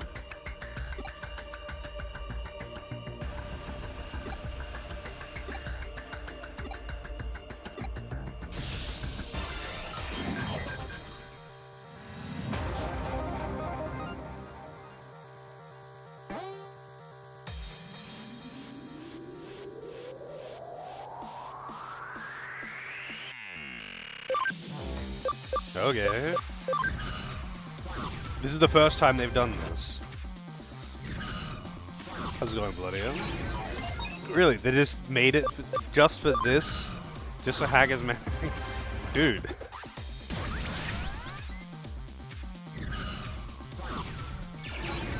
Why? I mean, it's a cool idea, but like, I feel like it could have been done so much better.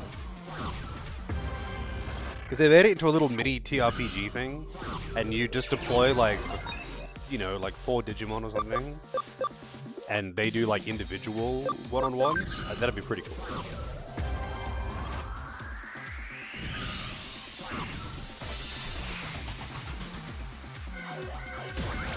Yeah, tutorial of the final chapter. Ah, what a dick.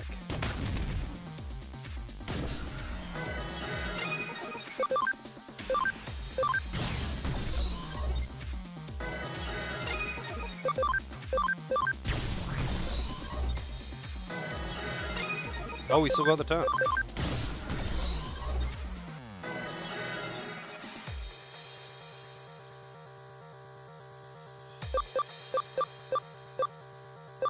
Look at all these points. It's a gold mine of points.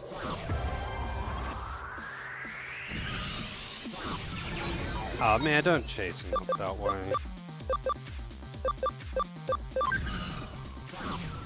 I just want to fight them all with main character. The allies are shit.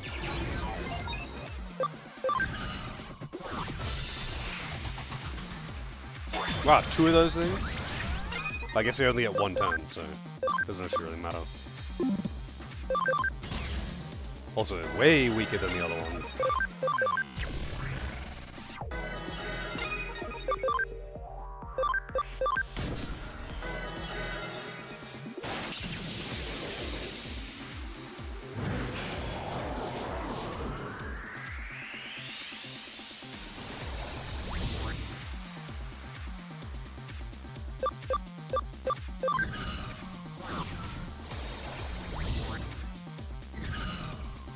Oh, he's still going up for the points.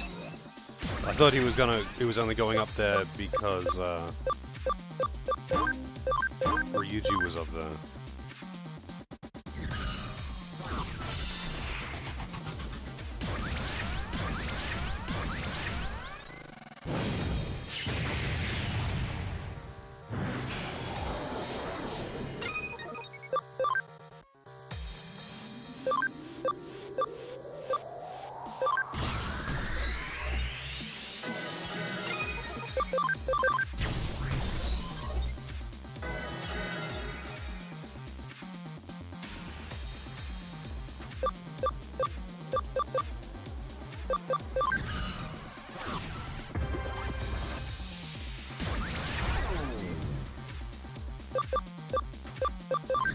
Sure, I'll capture points with these guys. Why not?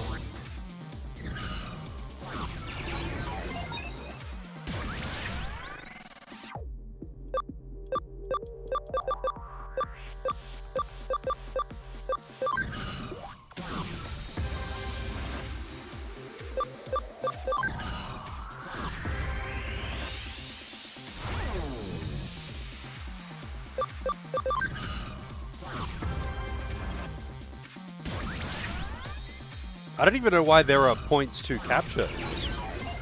Because the condition is to just kill all the enemies.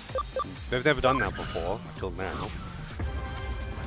But yeah, alright.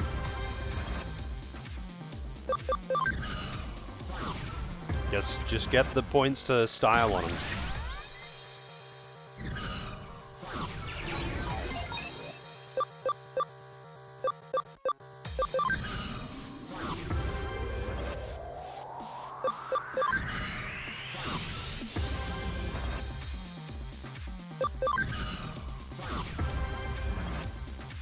What happens if you capture every point on the map? If anything. The meter is filling up. I don't know what it does.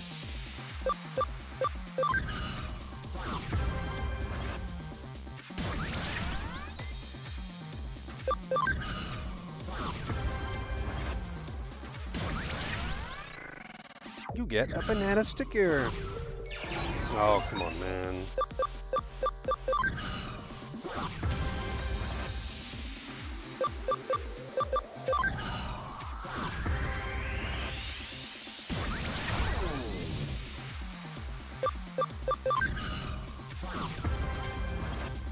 He's running away from me.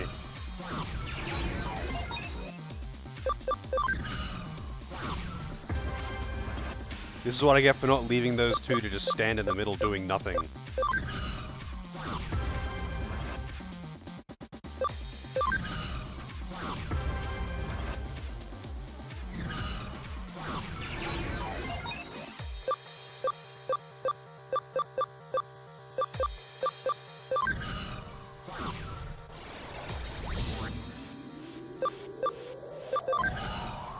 I want to have control of all of those major point nodes.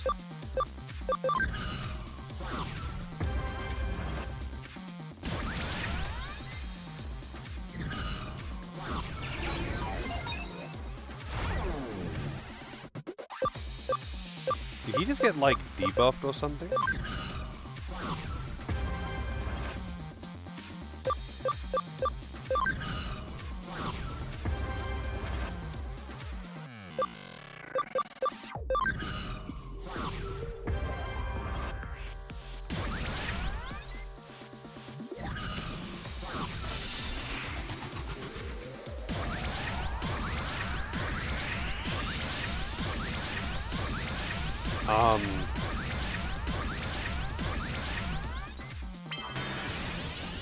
Okay.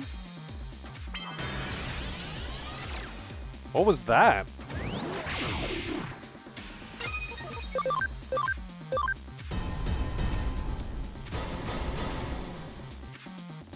Is that because I control all the capture points? Or I have so many... Okay. I didn't realize you got, like, damage bonuses based on that or something. So... That's actually pretty funny. Alright, that is actually pretty funny.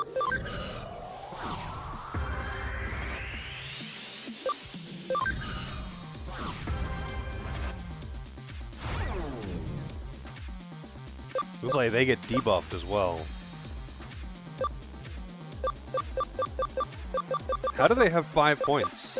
Oh wait, that's the only 5 points. I was like, how did... For some reason I thought he wasn't standing on one of those tiles. I thought he was standing on a regular tile. And ask me how that works. I want to get 100 points.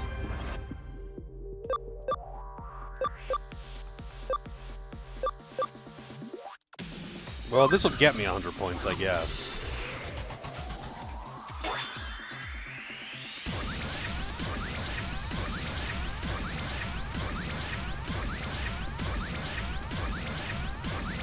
Do these even stack that much?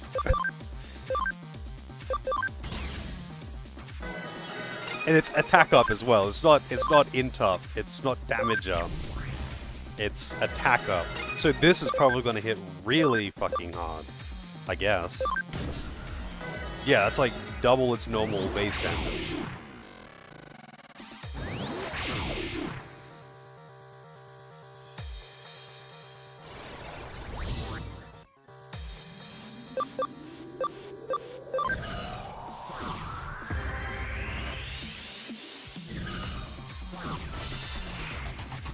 I don't want to kill it in this round. I want to get 100 points.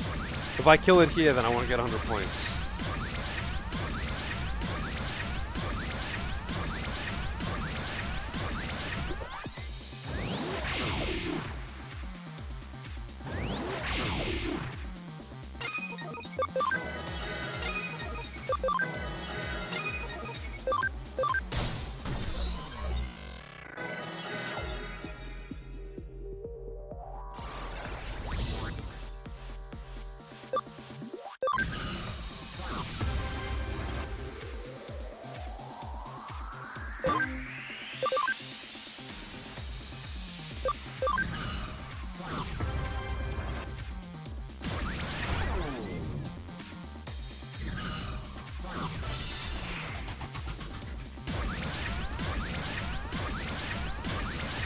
This is just so stupid. Why doesn't it just give it the full buff without, like, all the different applications? Just give him one.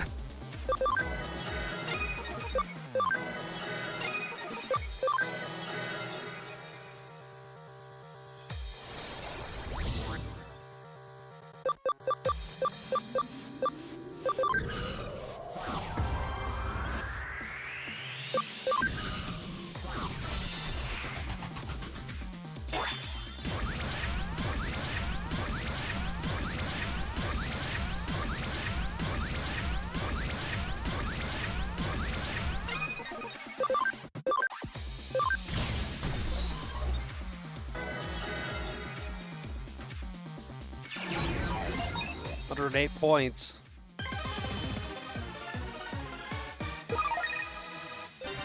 Nothing. Not even recognition.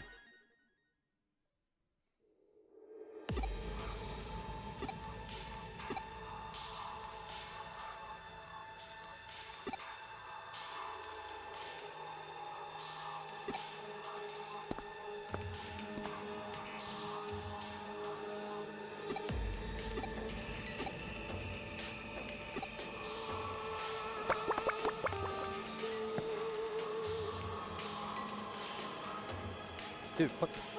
Access the thing. Thank you.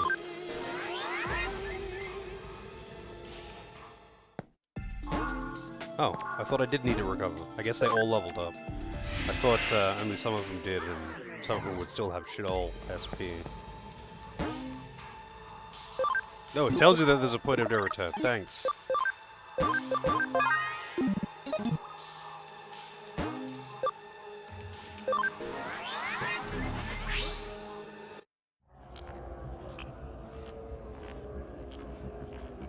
Orb.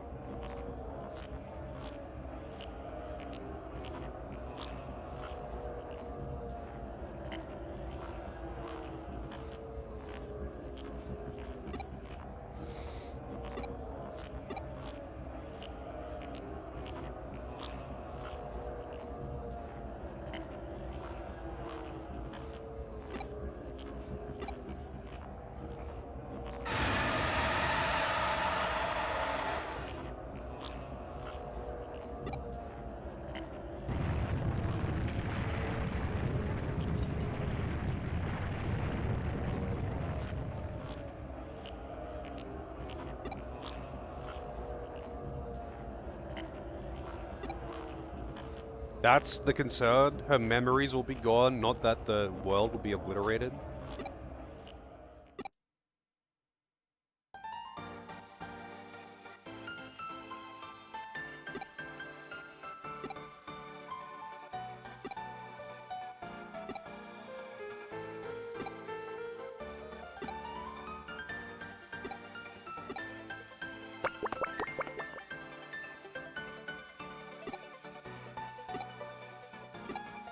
Time to hack! Why do they even need, like, laptops or computers to get into the Matrix if they can conjure them, like, magically in the air, anyway?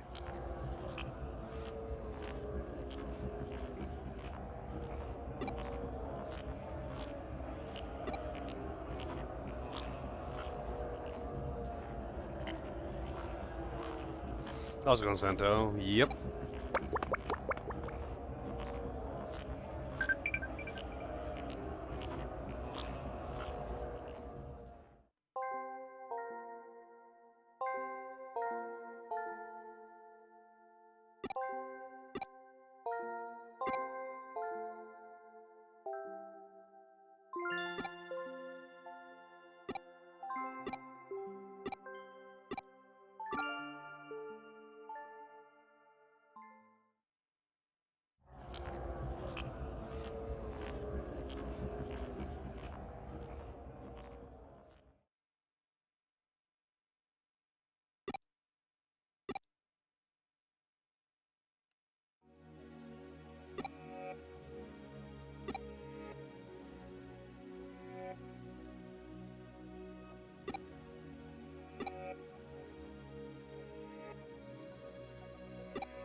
Alright, time to kill your girlfriend. Your child girlfriend.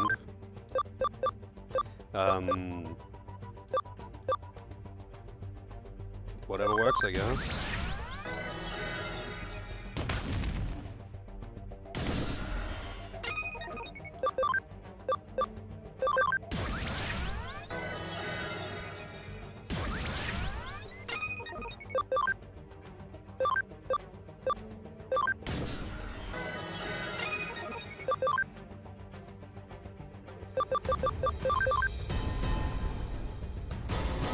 Wait, what? She's casting a buff. But does it like give you more of a boost?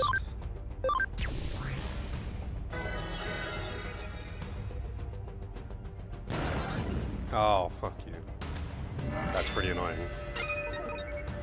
Although I've got AoE, they let me buy the multi-recovery DX things. So I can at least use AoE remedy.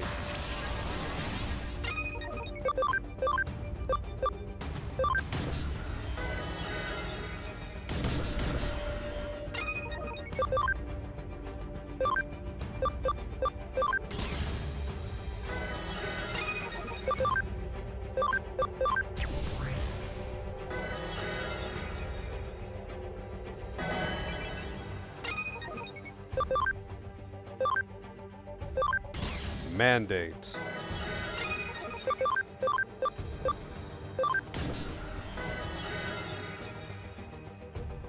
I'm guessing on her next turn after the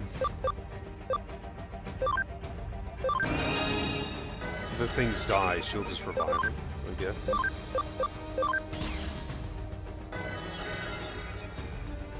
Oh no, I just had to destroy him a couple times.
Yeah.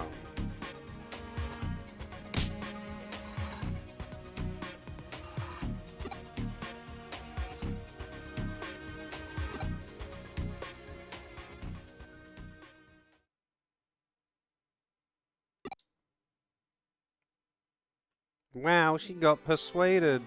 And now she's got to combine with Wormmon and unlock Wormmon's alternate evolution thing, which you can't actually fuse until you beat the story. There's a handful of Digimon that are only available after beating the story.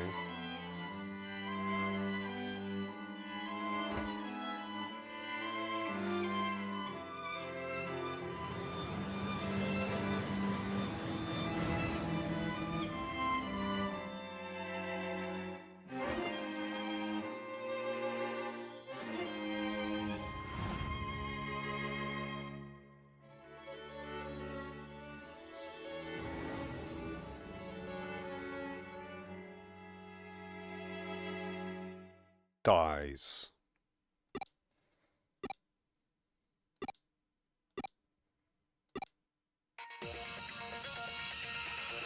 Digimon? Well.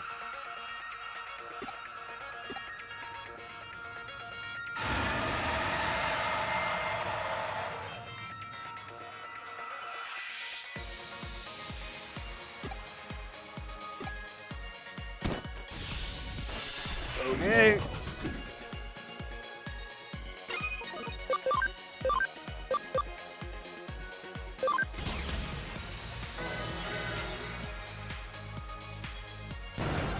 Man, that move is pretty fucking annoying. It's like 100% chance to dot all of them, or pixel all of them rather.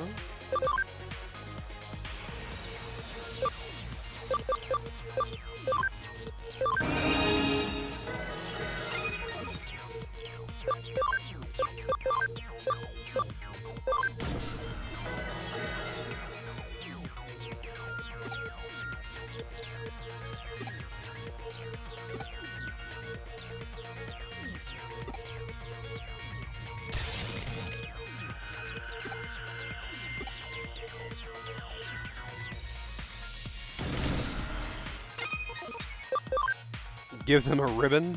Man. That'd be nice if I had ribbons for everyone. You could get individual status ribbon, but I don't think you can get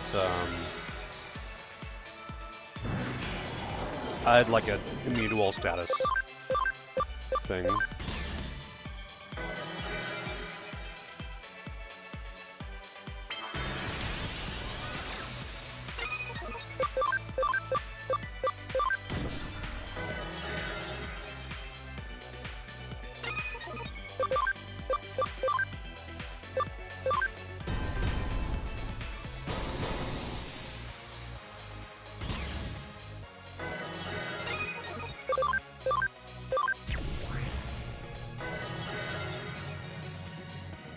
Protection gone! Oh, thanks for the heal. That was a really shit heal, though.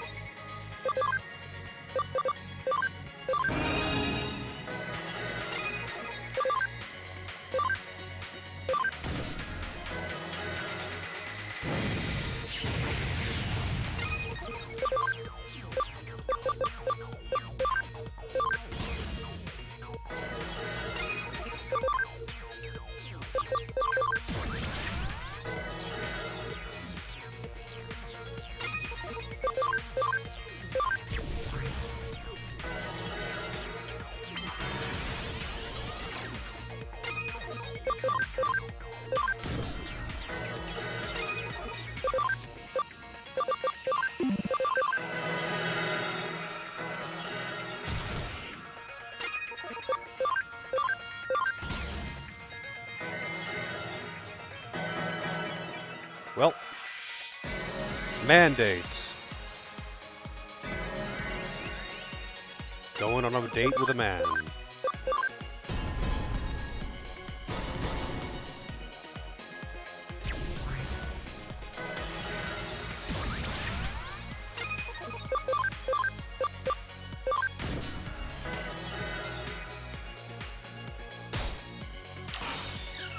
Helpless. I don't know what that actually does.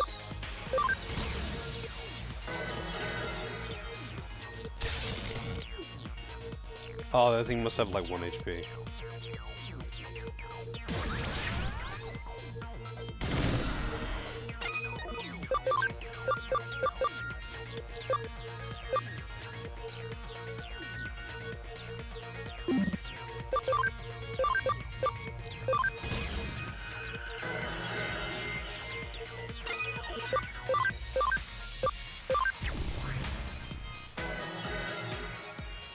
Protection gone! Ah, fuck you. On his turn as well.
Okay, then.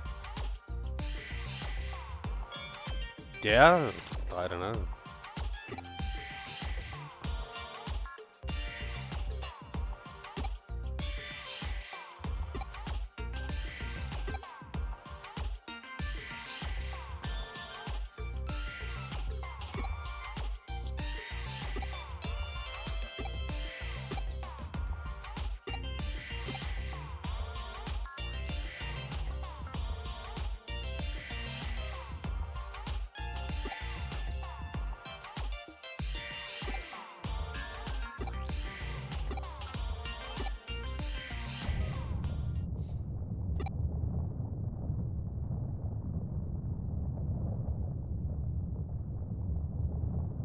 Okay.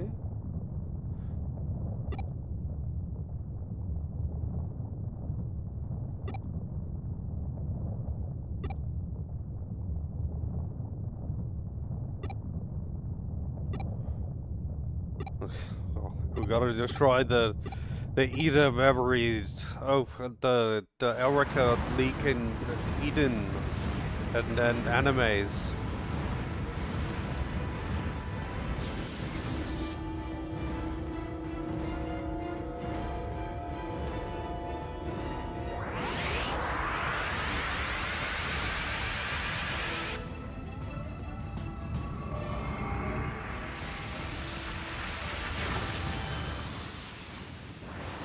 Oh my god, it's Vegnagun!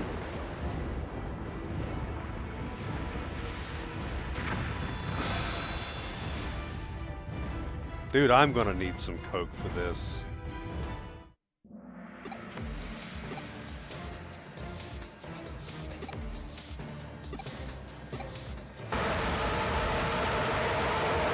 Thanks. Thanks. Every headphone user wanted to hear that.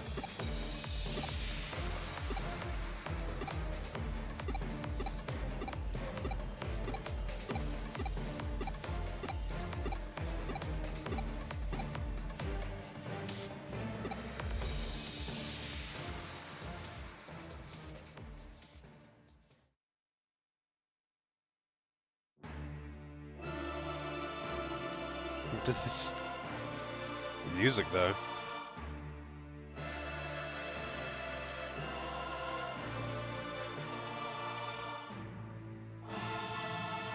Oh man, this amount of cringe is exhausting.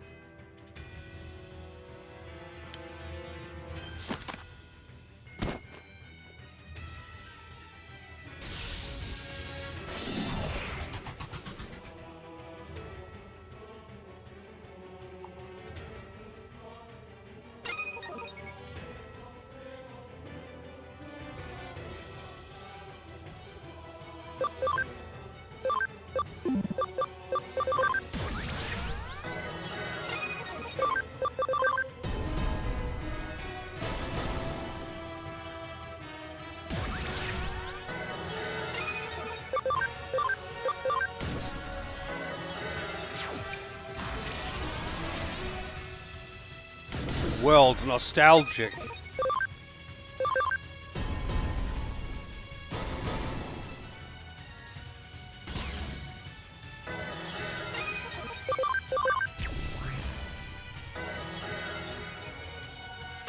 You want to go home? He's trying to like fucking Jedi mind trick me or some bullshit.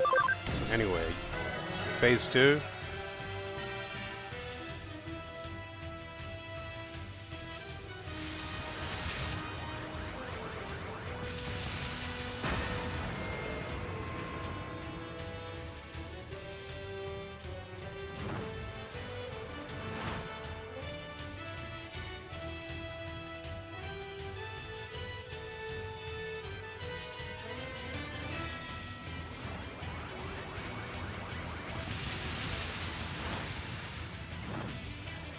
How's it going, Naru?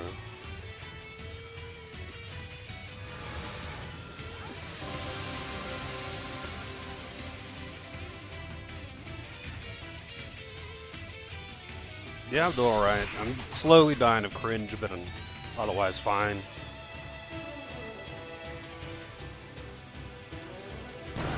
Oh man, fuck off with the texture field.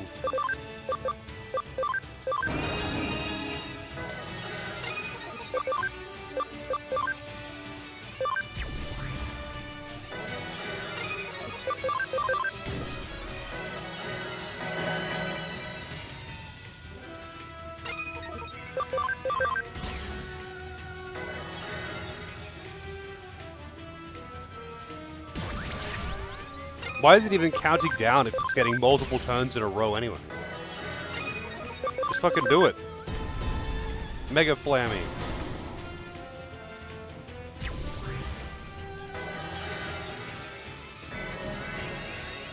Oh. Okay.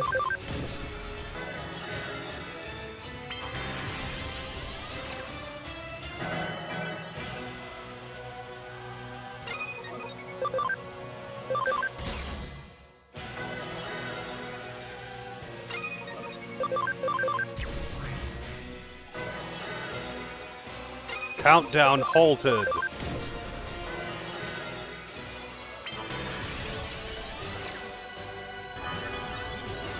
Wow, 16 damage. Thanks, Digimon.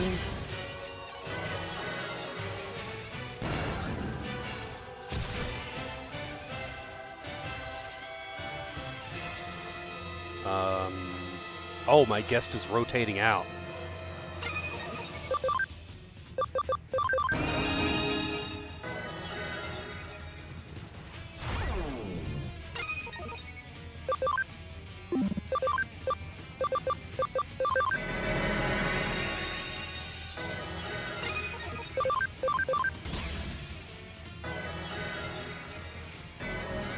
Form change, destruction. Wow, just one-shot the whole party. Countdown 0. And death.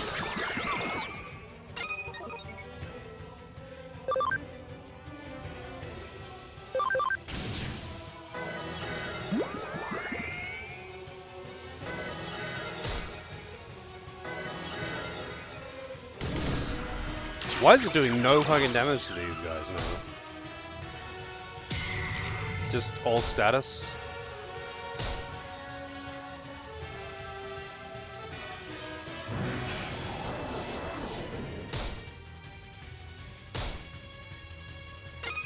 They really like the whole spamming panic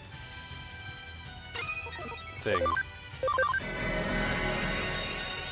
in the late game.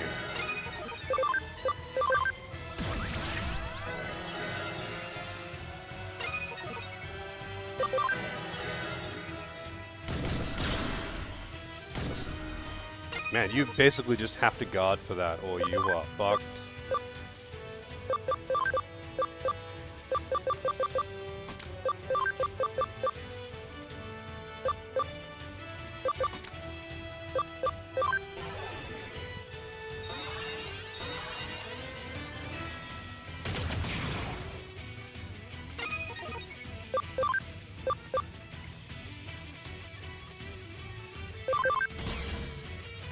I'm assuming you can't insta-death this guy.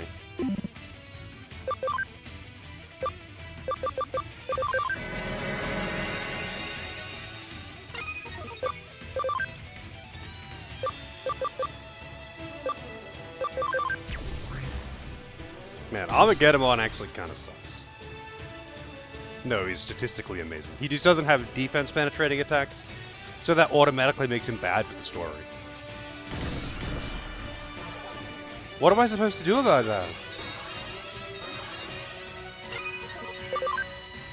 Can I, like, use revival things on the backline? Okay, okay.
Guess we're just sandbagging.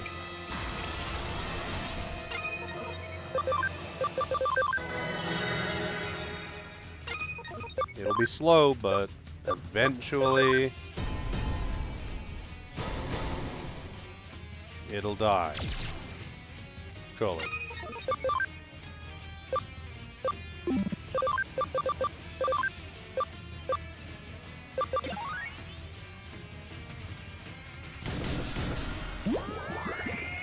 It's not doing the countdown anymore, but...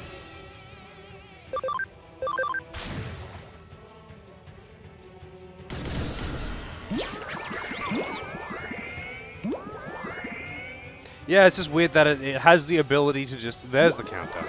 It has the ability to just hit the entire party for like 6,000 damage. And that's the thing, I guess. I think these guys are all fucked though.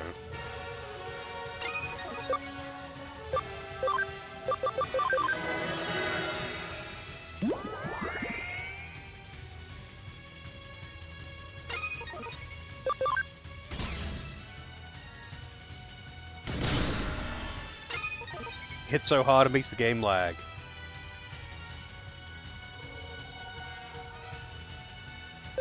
Yeah, sleep is, you know what, I'm just gonna...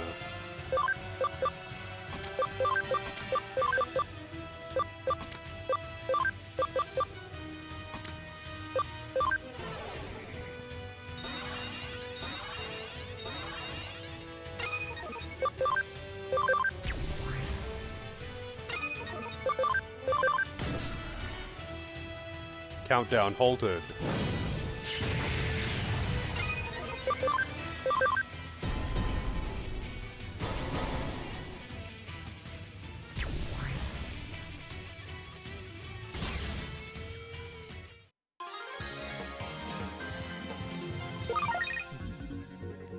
Did he just get the killing blow with a 16 hit damage?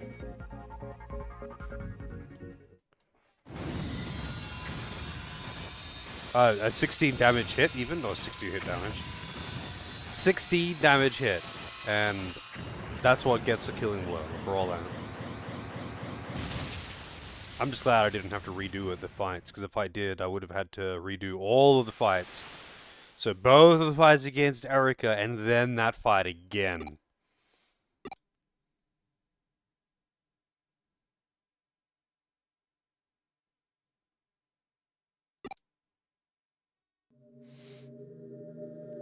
Final boss based on XP gain? What do you mean?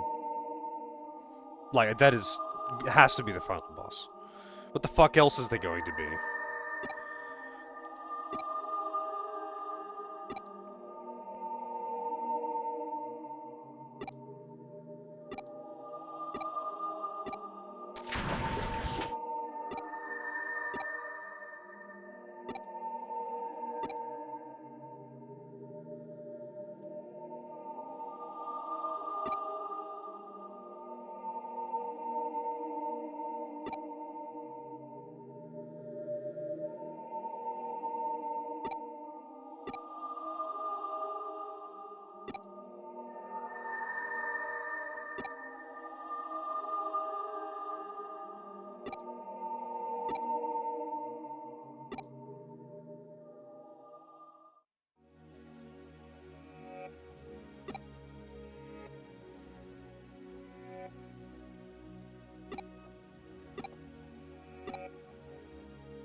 She waits till he's the last one, but quickly adds the all at the end. But here we go. I think is he gonna animate determination her to not sacrifice herself or whatever the fuck?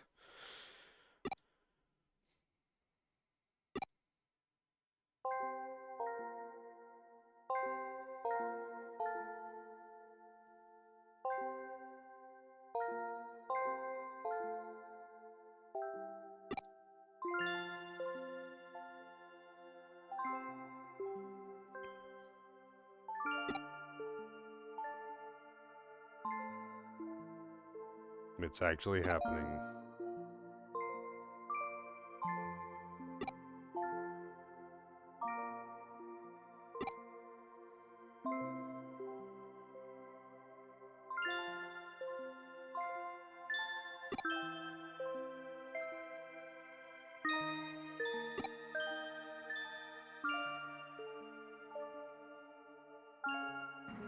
I'm in danger!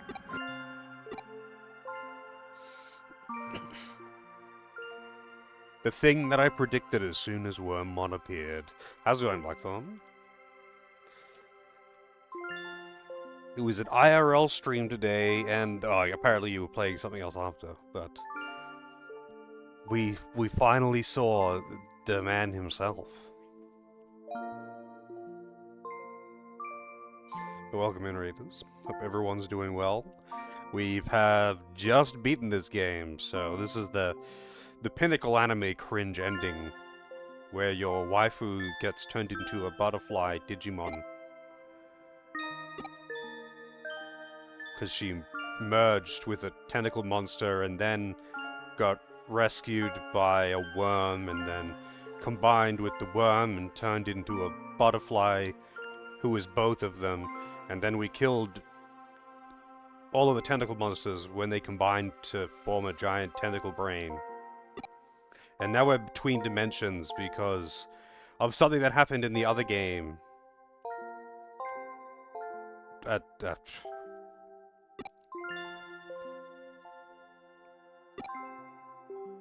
He's called Wormonzo.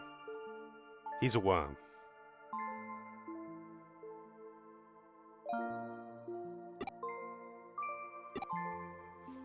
It's not even that it's cringe at this point, Vince.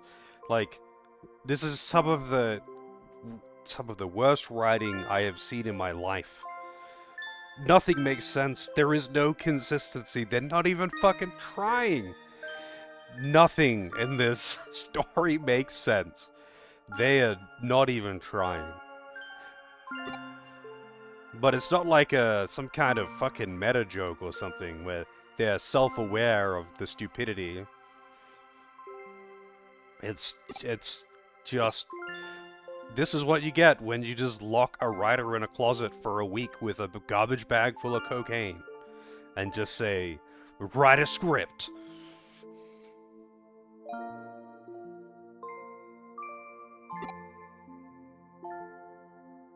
Like, I don't even mean that it's just generally stupid. I mean, like, there are more inconsistencies than there are consistencies.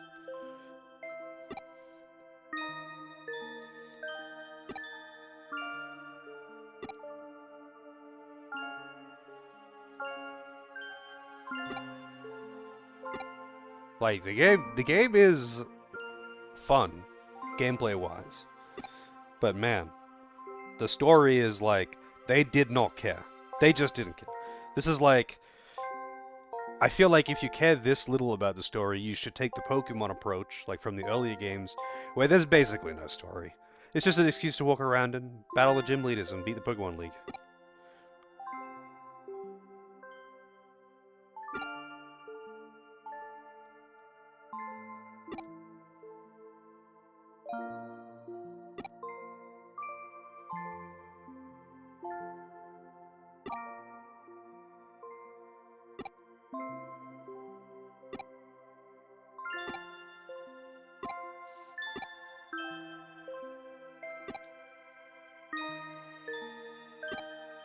I want to go with you.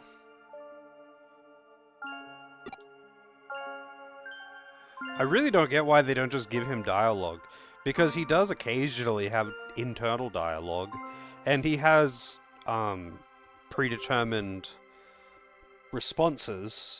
Like, it's not like he doesn't have a personality or something. Like, why? I don't know why they wouldn't just give him dialogue for all of it instead of just some of it. It makes no sense. But it is tradition for some reason. This, which story? This or Devil Survivor? I couldn't say. That's like two of the worst stories that I know of. That's like yeah, kind of comparing two different flavors of shit.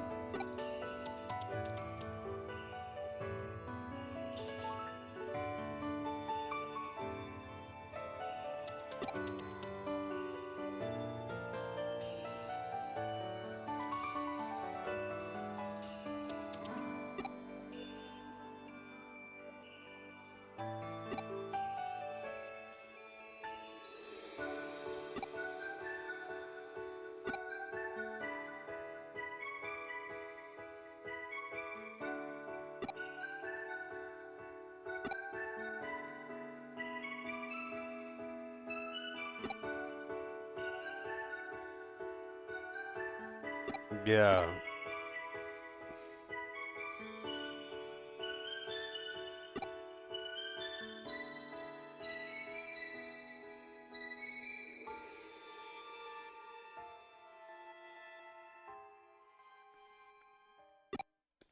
I mean, so for me, the combat system in this isn't really anything special. It's just rock, paper, scissors elements, but I like being able to fuck around with party members and customizing movesets and all of that shit. Um, I like that kind of thing, but that's kind of like all the enjoyment I got out of it, really. Just like randomly fucking around with my team was the fun part. The combat itself is nothing too crazy. It's not terribly balanced, but at the same time, it's not terribly balanced in the way like Pokemon is, in that there's a handful of good options and everything else is trash. But because there's only a handful of options, all of them are okay. But yeah, the scaling is kinda generally shit. We beat the thing, Doris. We beat the thing.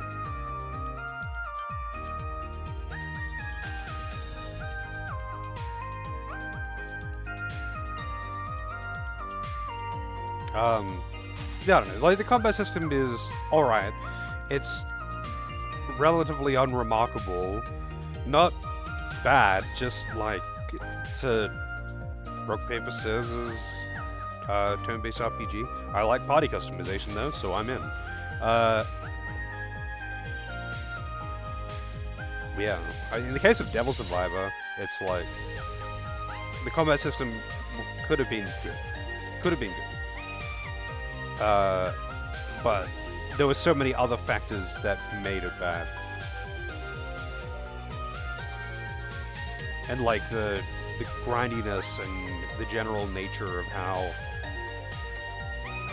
like, getting skills works and limitation of what skills you can use.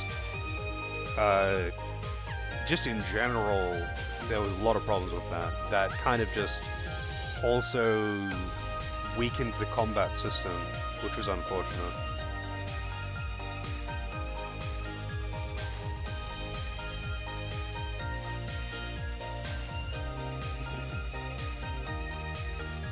Whoop with the watch stream.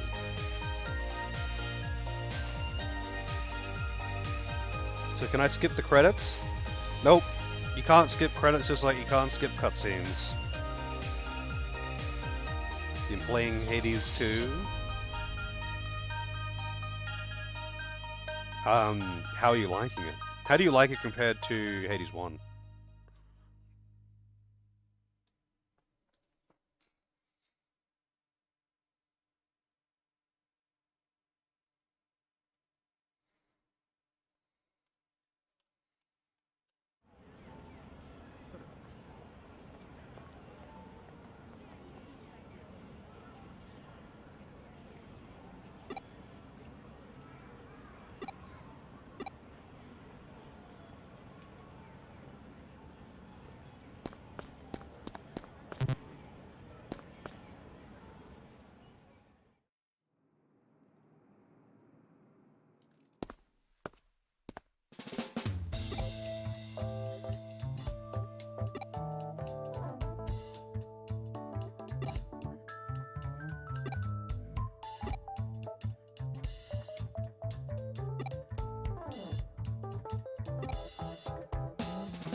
He's just living in an alternate dimension now, with all of the happy endings, and Batman's parents didn't die, and he got a promotion, and other guy, what's his name, Chitose, got a new job, and you isn't like a loner school shooter anymore. He's part of the gang. They're all friends.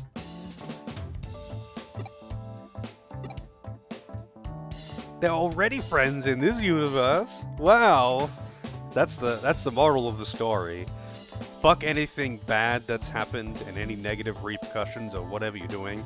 Just destroy the world and just make a better one where you already won.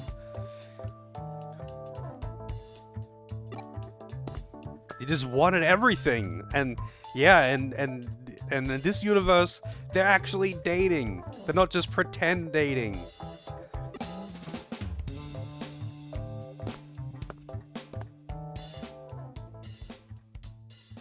And he's just like getting flashbacks of the previous world. He's like, I think you all died.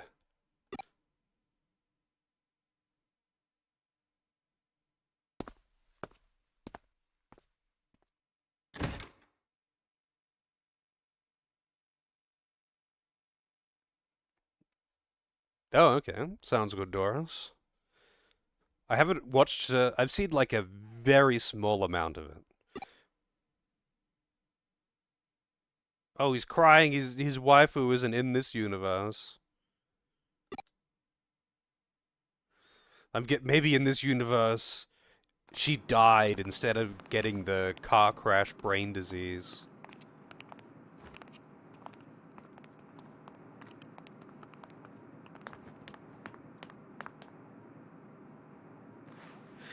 I still think that's like such an oddly specific.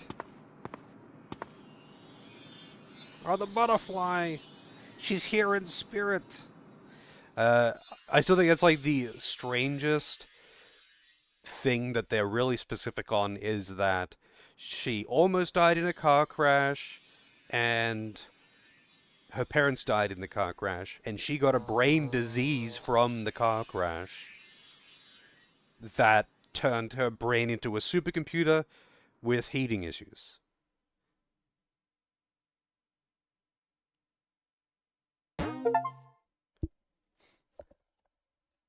I did turn off the voice acting, yes. I turned all the voices down to 0.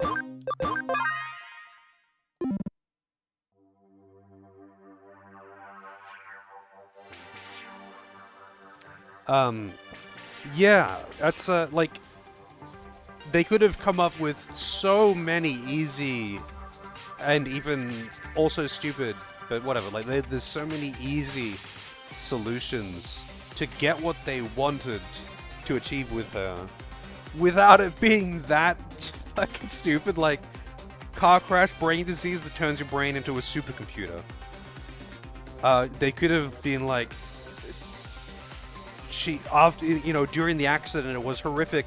The car's computer got lodged in her brain, and somehow, by a miracle, she didn't die, but it's, you know, it's fused into her brain.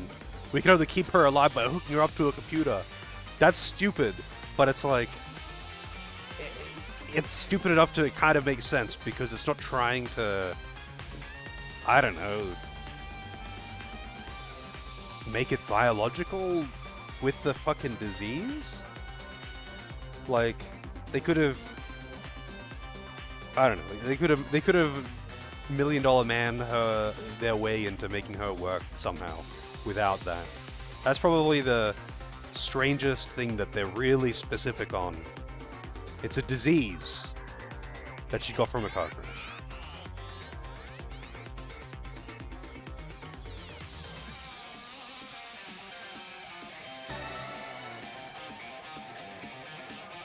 Well, not necessarily.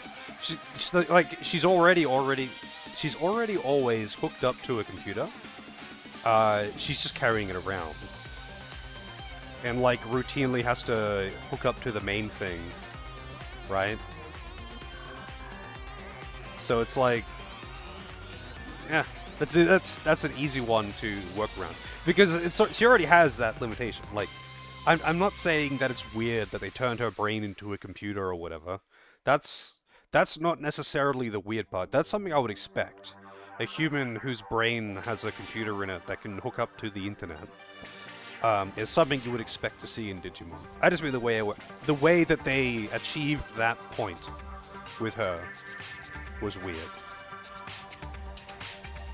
Not as weird as some of the other things in the game, but they're just oddly specific about that one. Usually they're just completely non-specific and all over the place and inconsistent. But that's the one thing they're consistent with.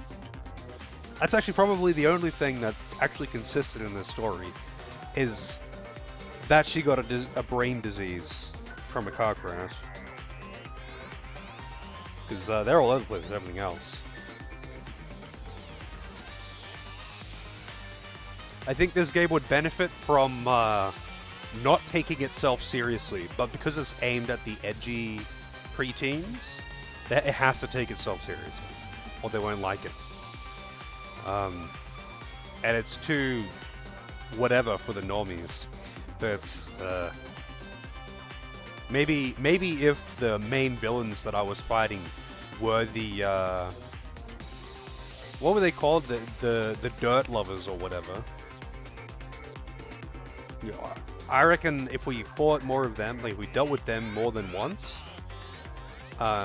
it would lighten the mood and make the stupidity at least just funny.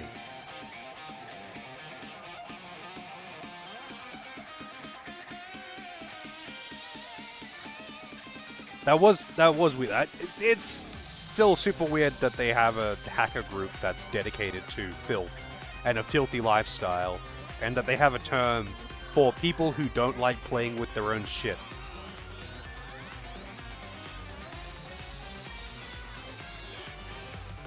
In the end, they helped out the non-filters. So what happens if I load my thing now? Yeah, I don't know. I feel like it's either be serious and edgy, or like commit to being off the wall and goofy and stupid. And yeah, they take your pick, man.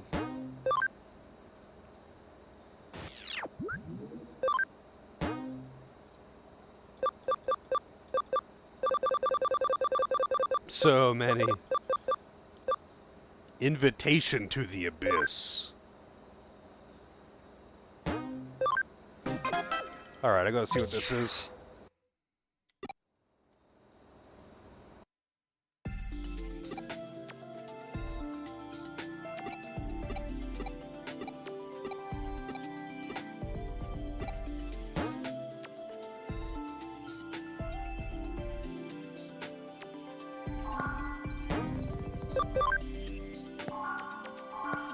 Wow, I have to leave here, then go back to the PC to go into Eden. Because I got a URL instead of being able to go there from that room. Again, weird menuing in this game. I sincerely hope Time Strange doesn't have that kind of shit.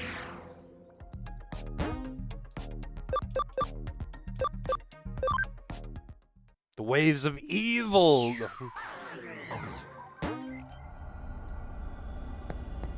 Oh shit, it's Venom Myotismon.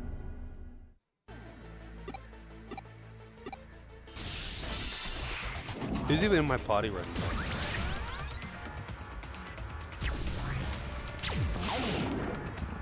now? He gets a lot of turns, huh? Cool.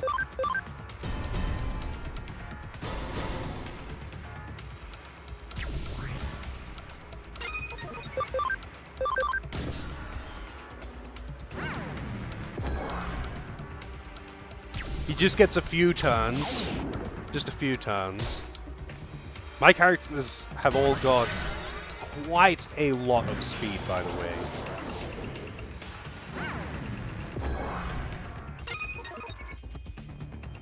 Quite a lot of speed. And he's not even buffed. I'm guessing he's level 99 as well.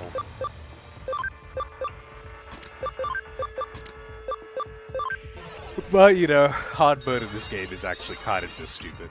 They just increase everything by a percentage, and it makes certain bosses that have already got jacked up stats ridiculous. But then otherwise, it doesn't make that much difference because like doubling something that has similar stats to you isn't that insane. But doubling something that's got triple your stats sends it into the sky, and then you can't deal damage unless you use defense ignoring attacks, you know?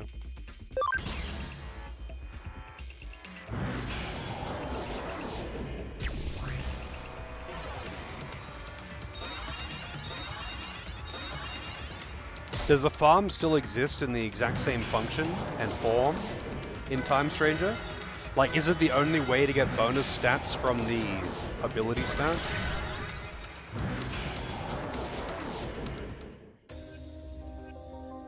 Man, he's got big feet.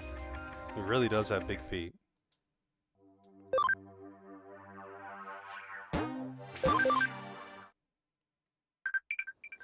Like the farm just being a way to level up your Digimon, doesn't bother me at all. Like that's a good thing even. Like being able to just have more Digimon on the back, for if you ever need to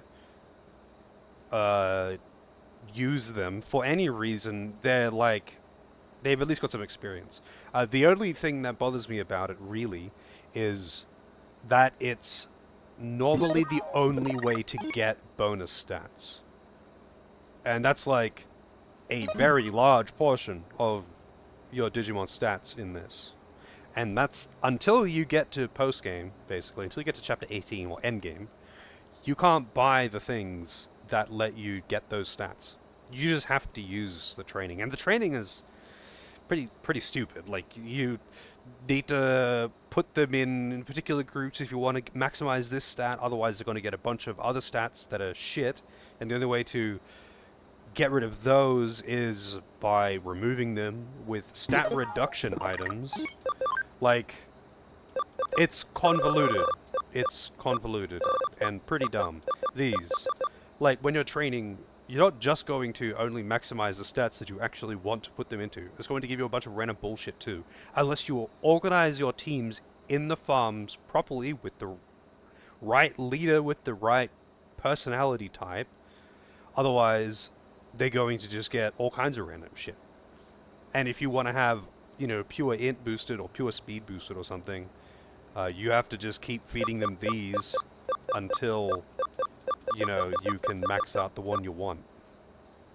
And it's like, why? Like, that system is so over-designed to be awful. Like, yeah,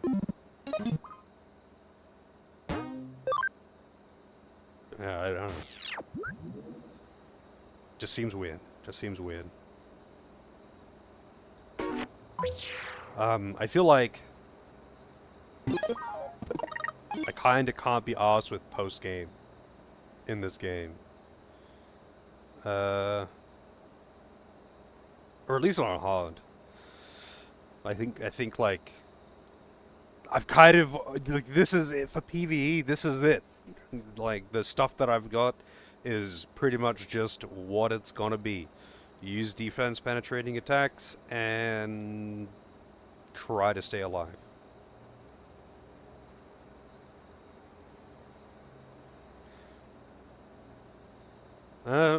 45 hours is pretty, like, way over average for JRPGs. If you think that's, like, average, then you've played too much Persona. The time in this is pretty inflated, though. Just because like, the in-game time gets super inflated when you run the game in fast forward.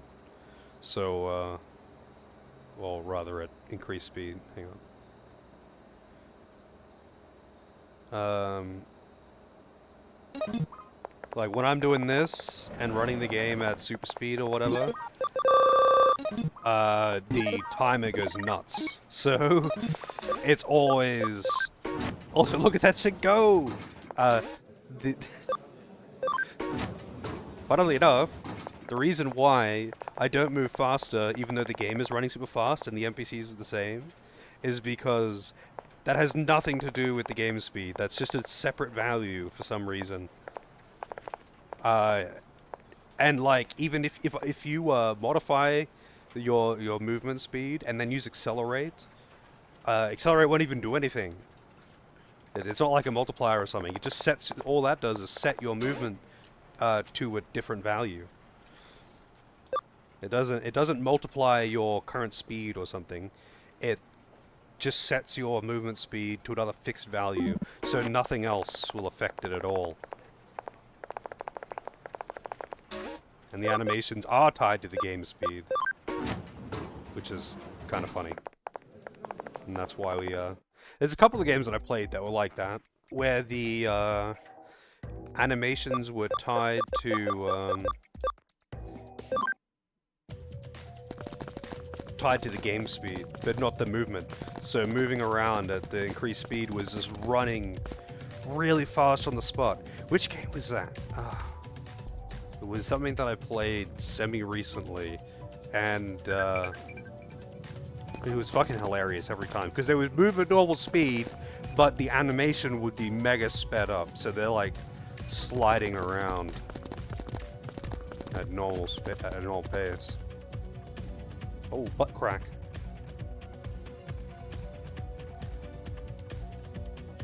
It's not the fan service you wanted, but it's the fan service you got.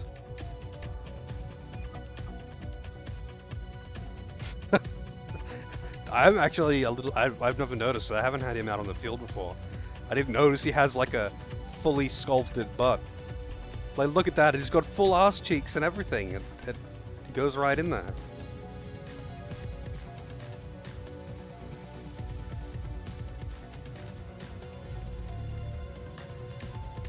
How's it going, Pop? More ass cheeks than Faye. Yeah, she doesn't have ass cheeks. They're concealed by the jacket. I don't know what I want to do, though. Like, I could play something else for a while, but I am not in the mood to play BPM right now, and that's the game that I'm working on off stream because I still want that last clear. Serious Sam time. Maybe I'll play...